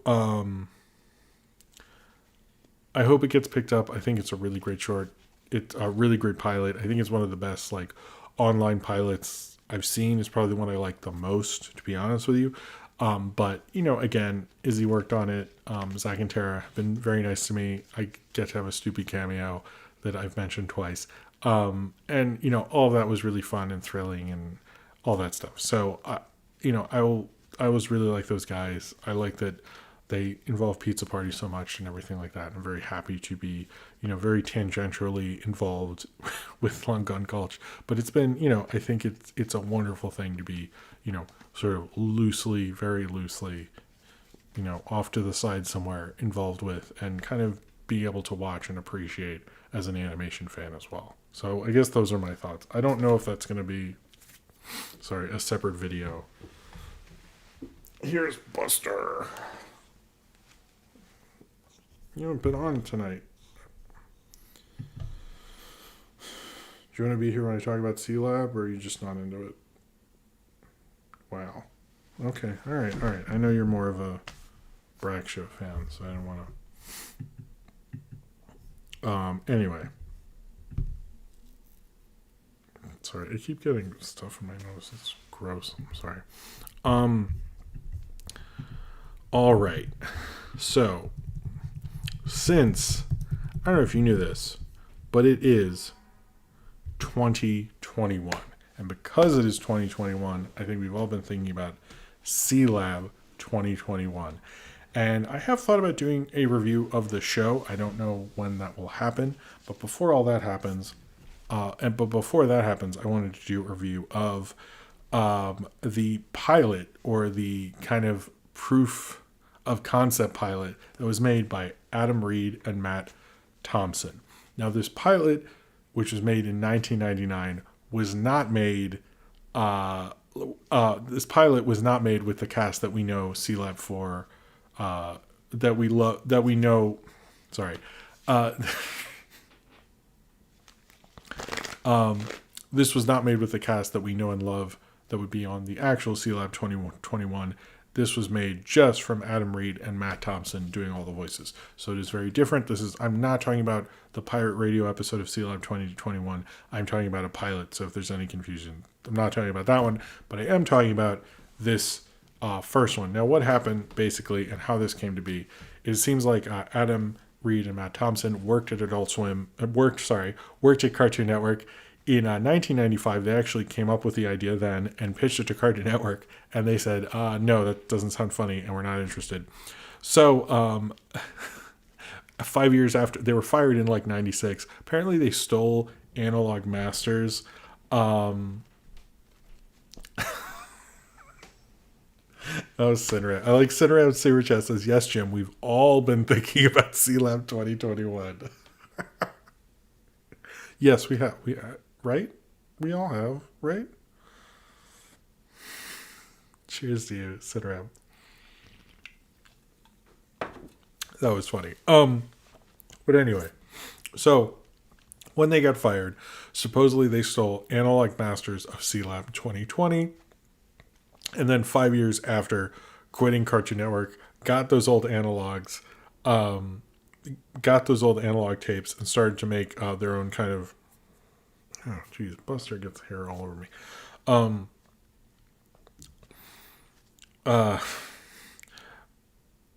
Anyway, 5 years after that, or around 99, that timeline doesn't make sense.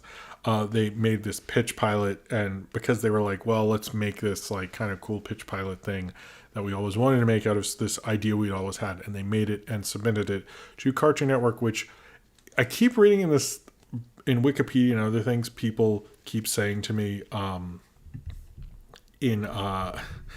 keep reading, they say coincidentally they pitched it again when Adult Swim was starting to happen. I get the impression, and it's never in air quotes, that is sort of a joke. Like maybe someone who knew, they're like, oh hey, Cartoon Network's making this thing called Adult Swim. You should, try to pitch that stupid Sealab thing that we all didn't like before or something. I kind of feel like there's something else going on, but I couldn't find anything about that. Toonj723 says, I was thinking about how Plucky Duck finally getting to Happy World Land on April 9th, 2021. Maybe we should do something on that day. That sounds funny. Anyway, cheers to you, Toonj723. Anyway, the pilot was apparently made. It was unsolicited, so it was just a proof of concept pilot. And they did use the old original masters of Sealab 2020 to make this, and they edited it kind of on old machines and stuff like that. They didn't spend much money on it, like $12. Most of the old Adult Swim stuff is extremely low budget, just people sort of know what they're doing with animation. And they actually have a old kind of demo version of the Sealab thing within it. It's kind of interesting because it is their voices in it. I kind of wonder, the vibe is different. You kind of get Murphy, but you realize how much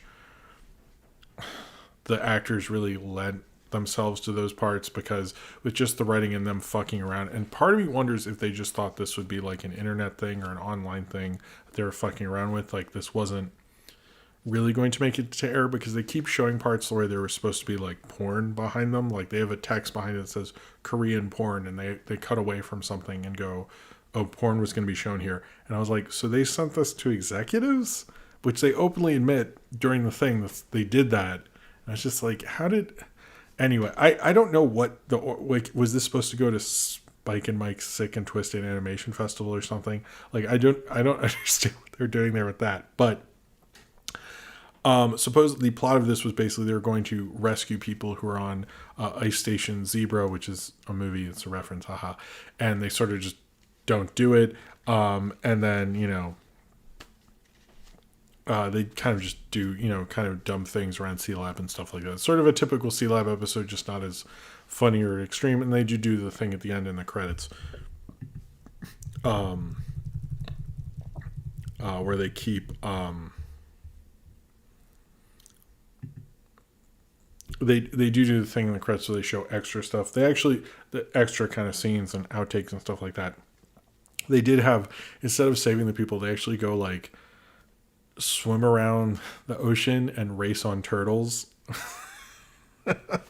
So I don't know. Anyway, it's kind of a fun pilot. It shows you kind of how wacky and freeform Adult Swim and kind of Cartoon Network used to be, that they could really have a pilot with actual porn in it and submit it and get a show is ridiculous. And that I didn't know. One, I didn't know Adam Reed also created Archer. I just didn't know that. I haven't really watched much Archer, but I was like, oh, there's a Sealab Archer connection. That sort of makes sense to me. I didn't know that. But I also didn't know, like, this is an idea they held on to for so long and then actually got to happen. And then they got an amazing voice cast. I think they got really lucky with that. But they had this like kind of core strange idea, and they sort of knew they could do something fun with it. And you can see the possibility of an idea. Like when I was watching this, I was like, if this was a pitch thing, I'd be like, I don't know, I can see a whole show in this, much like Long Gone Gulch. But I don't know. I like this pitch pilot, but I watched the first episode after this because it's been a while since I've seen Sealab, and I remember, and while I was watching it, I did think like, yeah, it's not really that funny, the pilot. I think what really worked is having those personalities and hearing their voices and everything like that. And it shows me how much, it's good writing, it's good jokes, it's funny. I like hearing someone's a mailbox head and stuff like that. But it's really the personalities that made that show. That's why when that guy died, that show kind of went downhill. Like, you need those personalities to make the show what it is. And I think much like the last season of Sealab, the pitch pilot thing kind of sort of doesn't work as well, but it kind of just shows you the possibility of what we'd see going forward, and really how bizarre of an idea this whole thing was, because it seems extra weirder and extra strange when you watch it through this version of, this pitch pilot thing. And even they admit it's kind of crappy, and they're embarrassed to put this out on a DVD, which, yeah. And I think it's just called, they were kind of embarrassed to put this out on a DVD, which I guess, maybe they should have been. But it's kind of cool that they, actually got this to happen and got to happen in such a form that it would. But it's kind of weird to see it from its like weird, twisted guys messing around with the pilot form before it, became the awesome show that we'd like Sealab later on. And we have a super chat from Malik Webster. How's it going, man? There's an episode of the Adult Swim podcast interviewing Adam Reed where he goes in depth about working at Sienna and Lazo when Adult Swim was beginning. Oh, that's okay. If I do review Sealab, I will check that out. Thank you, Malik Webster. Cheers to you. Thank you for the super chat. Thank you. I don't know if I've seen you before, but thank you for being here. That's really nice of you. Cheers to you. Okay. So, I'm going to do... Alright, so I'm going to preface this thing about... Now I'm going to talk about WandaVision. Episode 1 and 2. And I want to say something about the WandaVision thing, because I know previously I talked about how I did Mandalorian Season 1, and then I didn't do Season 2. And part of me regretted it. I don't know if I'm going to do all of WandaVision. I just want to talk about these 2 episodes because everyone's talking about it.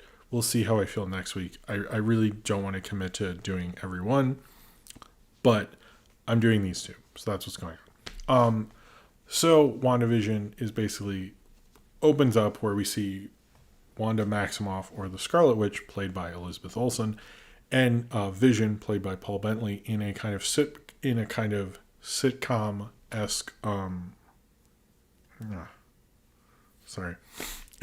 sitcom-esque, in a kind of 50s sitcom a la Pleasantville or something. And you see them in the first one, they're kind of confused about it, where they are, but they end up in a typical sitcom plot of making dinner for Vision's boss. And it sort of starts off in an interesting way where first off they see a heart on the calendar, and they're like, oh, is that our anniversary? And they're not sure. And I think a typical sitcom would play it up for laughs, and I could see that in a sitcom, but they first play it as like they're not really sure what's going on, and it kind of plays into the strangeness of the whole thing, which I found actually really interesting, because they do kind of twist it like, oh, this could be weird, but then they go back to the sitcom plot again. And they kind of go back and forth on that, which I found that actually interesting.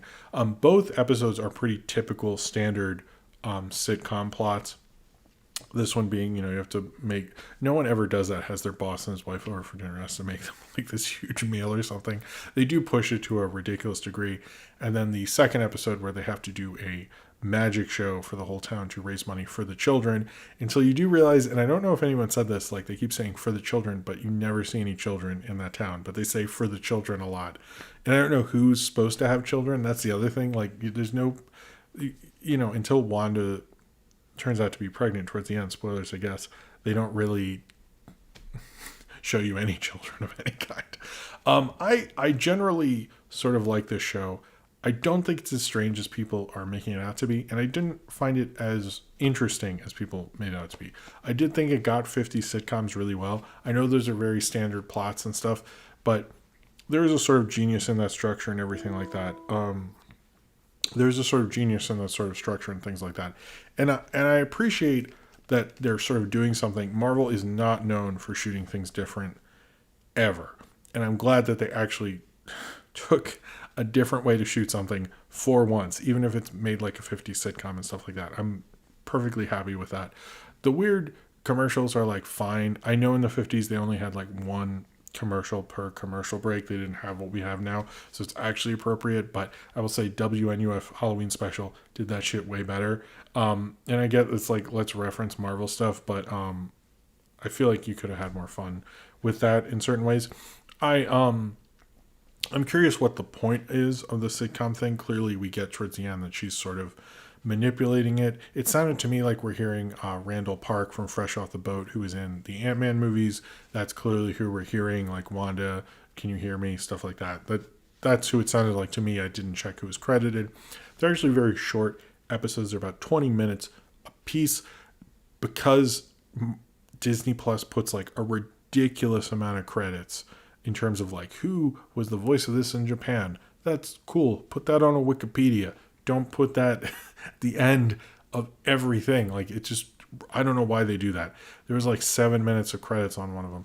I do find it a little more interesting and stranger than what Marvel was doing everything than what Marvel's used to doing, but I don't think it's as strange and as imaginative as it really could be. But I will say within the sitcom sort of format, my initial impression is it did that very well. What it's trying to do artistically, it did pull off. It just, I don't right now understand what the point of it is. I'm sort of waiting for that point to really understand what's going on. But Elizabeth Olsen and Paul Bentley have good chemistry for a sitcom couple, basically. Paul Bentley was way funnier than I thought he would be. And I sort of like the idea of it, but I'm kind of like, it's like watching the beginning of Pleasantville and not really understanding like what the point of the whole thing is. And right now it's like, I'm just watching a 50s sitcom. And to be honest, it's not like funnier than a normal 50s sitcom. Like I could watch The Honeymooners or The Dick Van Dyke Show or something. I don't need to watch this. And which I recommend if you sort of like this, like watch The Dick Van Dyke Show. I'm sure you'd like it a lot. This is not as funny as that. This is not as interesting as that. I think that's sort of the thing right now. I'm sort of like watching this weird take on it, but I'm not like, if I saw a lot of cutaways, different sitcoms, I feel like this show kind of almost is, I know we're reviewing these as a whole, but to me, it like almost feels like something that would be better reviewed as a whole than on an episode by episode basis right now. But again, I haven't seen the whole thing, so I'm just guesstimating. I liked WandaVision. Okay. It didn't grab me. Really, it's just like, oh, cool, you did something different, but I didn't really think about it as much. The other things I talked about, this is like my third segment. The other things I'm talking about tonight, between Long Gun Gulch and the Sealab pilot, I have actually thought about throughout the day. I sort of didn't think about WandaVision, except for like when people remind me about it on Twitter and someone says, hey, did you see WandaVision? And then I forget about it almost immediately. Because to me, it's like I'm just watching like someone do this version of something, but like I still don't know what the point is. And so it's sort of like this hanging chad in the air or something, trying to understand like what the purpose of the whole thing was, and I'm not exactly sure. It sort of grabs me, but it doesn't grab me as passionately as Marvel stuff usually does, but I appreciate that they're doing something different. Right now, do I feel passionate about it? Do I really want to see the next episode? I'm sort of like, I guess I will because culture forces me to, but otherwise I'm sort of just like, I guess we're okay with WandaVision and it trying to do something different. That's very cool. Hats off to you. But right now I'm just sort of wondering what the point is, and I don't know if it's really going to satisfy me for a while. I'm sort of just, putting up with this because why not? Anyway, okay. I think we're just going to go like 5 minutes over for questions. I do have 2 Patreon questions, and we'll do those first. You know what? I'm going to do something helpful for me. I'm going to write questions in the chat, and then after these, I will know that after this is questions, so I don't miss anybody, because I'm always scared of that. All right, so I just came up with that idea. That wasn't, as you can tell, like some stuff is planned, but it is a long show, so anyway. So Jordan Bouchard asks, very appropriately, I didn't plan this. Jordan Bouchard asks, when new shows like WandaVision, the upcoming Lord of the Rings series for Amazon Prime, and Netflix's live-action Avatar: The Last Airbender, do you believe these titles, such as those, can launch as failures with all the money backing and hype behind them, or are they automatically guaranteed successes based on their recognizability? I don't think they're guaranteed successes. I think the only one that's riskier is WandaVision, but I think it's sort of hard with a streaming service because it's not like the streaming service is going to fall apart because they have so much money and none of these shows will bankrupt any of these companies. But I do think in some ways they're guaranteed to be talked about a lot. And that's something these companies use to their advantage and use to get more people in. So I think in a certain way, they are sort of guaranteed success because they know each of those shows people will make a stupid YouTube video about, people will tweet about, people will talk about. And talking about that service is what they want, or signing up or using that free trial or still using their membership or paying an extra month. So in some ways, yeah, I think they sort of are. Whether that moves on past that initial feeling, I don't know if a lot of streaming stuff really does that necessarily, other than like Stranger Things and a few outliers. So I don't know if any of them really get to do that, but we'll see with WandaVision at least. I don't know about the other two when those come out. Sinram, this is our second Patreon question, and then I'll answer from the chat. Regrettably, there don't seem to be any Star Trek episodes in which characters encounter a gigantic Morbius ship in space. I think Morbius ships are rad. I also really enjoy Star Destroyers for the arrowhead-like design. What are some sci-fi or fantasy objects that you like because of the way they're shaped? I like the ship that Darth Vader flies in on in Return of the Jedi to the Death Star. I have always liked that. Probably like the basic stuff because I was a kid and went all of that stuff, but based on the shape, I remember liking the Battlestar Galactica, the old ones, based on the shape, not because I like Robbie the Robot from Black Hole. I like a lot of the designs from Black Hole. I do not like Black Hole. The movie is not a good movie, but I like the designs a lot. So I would say most of Black Hole, like the robot in Black Hole, the ship in Black Hole, even the stars in Black Hole. I could go on about the design in Black. I should just make a video on Black Hole. Has a lot of really good Morbius strip. I'm sorry, Sinram. Black Hole has a lot of cool designs for a movie I don't like that much. Oh, Buster, stop. Okay. All right, so let's go through some questions. Austin, what's a book you would like to see adapted into a movie? I guess I do like Confederacy of Dunces. That's like one of the last real books I read. And I would like to see that made into a movie at some point, but I feel like most people would fuck it up. So maybe an animated thing, that would work. Cornbread, when will we see that Wolfman Jedi movie? He's the same species as Alien as the Wolfman from the Cantina scene in the original theatrical cut of Star Wars. I would love to see that. I hope Disney gets on that. Mandela Butterfly, did you see the Bewitched movie? No, I didn't. I don't think I did. I think I saw some of it, and then I was like, wait, it's about the making of a Bewitched movie? That's fucking strange. Anyway, Zane Powers, I thought of a terrifying scenario. I wake up and on Twitter I see from you, you know what, despite everything, I'm going to miss Trump. What do you think of that, and what would cause it? Nothing. Not, I'll never say that. That was scary. Don't ever say that, Zane Powers. Sleepy Time 4Cat Production says, will there be a petition to remove Trump from Ghost Can't Do It? I don't know what that is, but maybe. Cornbread, what do you think of my idea of Chris Evans returning to Spider-Man 3 to film more of those so you get detention school videos? It would also make Spider-Man 3's cast even more ridiculous, lol. Yeah, those would be cool. I do like that idea. I do like those, like so, you got detention things. I think that would be funny. Nathaniel Foga, question, Kevin Smith or Kevin James? Probably Kevin James. Super Drive Minion says, what will life be like without adaptations? I don't know, because that's all we're getting right now. Cornbread stole my question. Funny. Black Sax, cool. Which sitcom character would you want to see as a superhero? Imagine Archie Bunker as a superhero. Maybe Zach Morris. Maybe Urkel. Maybe Urkel. Oh, Zane Powers. I didn't get to tweet about this, but this is a good question. Oh shit, I lost it. Where'd it go? Question, from Zane Powers, thoughts on Wonder Woman 1984 being pushed for the Oscars and even a Best Picture nomination. To clear that up, and I did want to talk, I almost tweeted about this and I forgot to, and I saw in my drafts today actually. This is just a contractual thing. A lot of movies get pushed to Best Picture that you would be shocked. That doesn't mean it's getting a nomination. It doesn't mean the studio can make it get a nomination. And most likely Patty Jenkins' agent or Gal Gadot's agent or, Jeff Johns' agent or whomever put that in there that they had to do this. So it's more of a contractual thing. It's a thing studios just do. I think it's a controversy from people who don't really know how the industry works, because that is just something that happens every year. It doesn't matter if you I'm sure Solo was that's not an awful movie. That's a bad example. But I'm sure I don't know, Tomorrowland was, or something shitty like that was pushed to Best Picture. It just sort of happens. It doesn't really mean very much of anything. It just is something the studios have to do. They don't actually think it's going to get nominated. It's just legally they have to. And a lot of times the studio just does it so they can be like, hey, we did do a few luncheons or gave a few screeners out and stuff, so they can say they did it. That's all that means.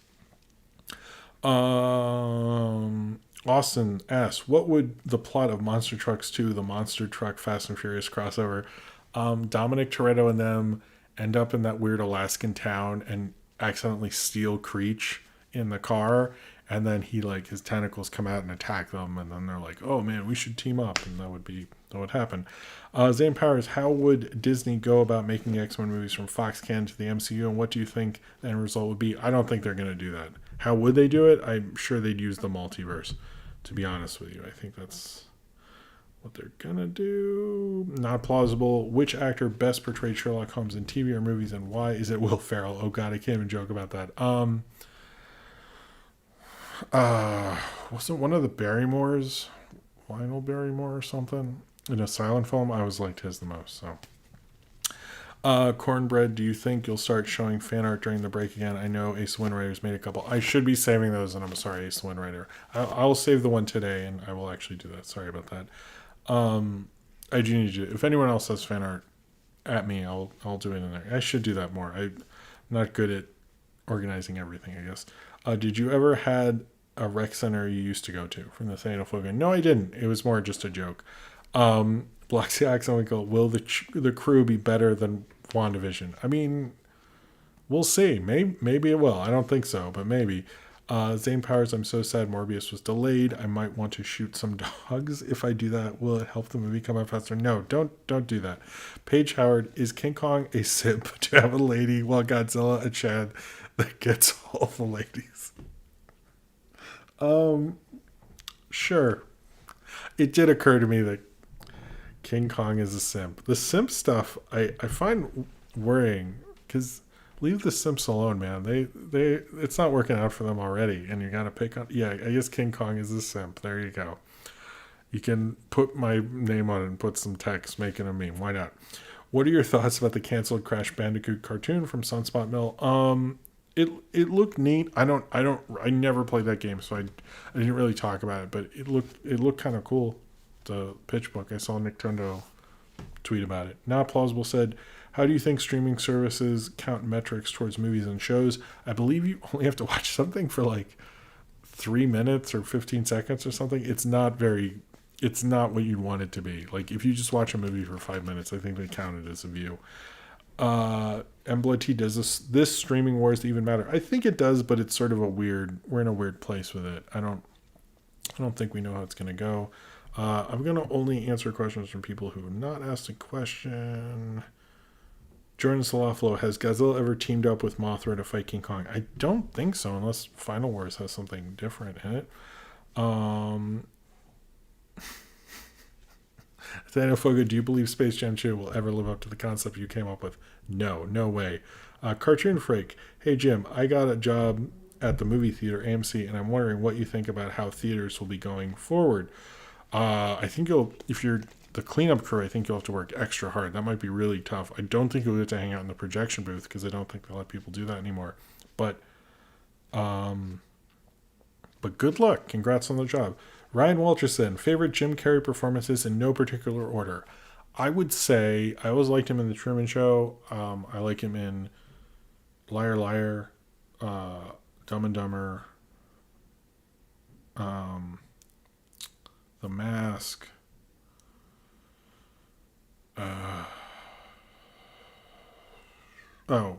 Eternal Sunshine is probably the top for me. I'd put those 5. Let's go with those 5. I'm going to go with those 5. Yeah, unless I'm forgetting. So I'm sure there's one that Ryan wishes I'd done. Embloid T, who must replace Trump in Home Alone 2? I will animate it.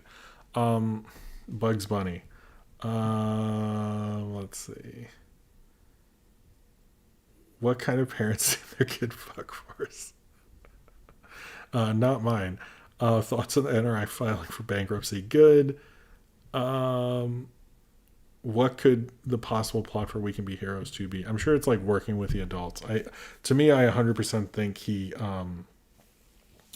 just going to do the Spy Kids trilogy format. And then they'll be in a video game in the last one. That's what I think. Anyway, I think that's it. I'm sorry if I didn't get your question. Put it in the Ask Jim Discord. I tried to get everyone who didn't. Thoughts on the idea of the friend zone? I think that's sort of dumb. If it's not working out, it's not working. I don't believe in the friend zone thing. I think that's a really dumb sexist thing in my mind. I don't agree with the friend zone thing. They don't friend zone you. They don't want to go out with you. It's not like it's just whatever. Can Godzilla replace Trump? I would be okay with that. I think he would do a better job. Can Grimace replace Trump? That I'd be okay with too. All right, I think that's it. Thank you all for being here. Sorry, we went a little late, but we wanted to catch up with everything. But thank you all for spending another Saturday night with me. I hope some of these things made sense. And thank you all for being here. Thank you, anyone who gave a super chat. And you guys have... What? Oh, anyway. Good luck, Cartoon Freak. Anyway, thank you all for being here. Check out videos this week. Check out the videos from last week. I think my WandaVision thing will go up tomorrow night. And I'm not sure if I'll do the Long Gun Gulch as a separate video. That I'll think about later. But you guys have a good night. I'll see you next Saturday. And subscribe if you would like to. Thank you for watching.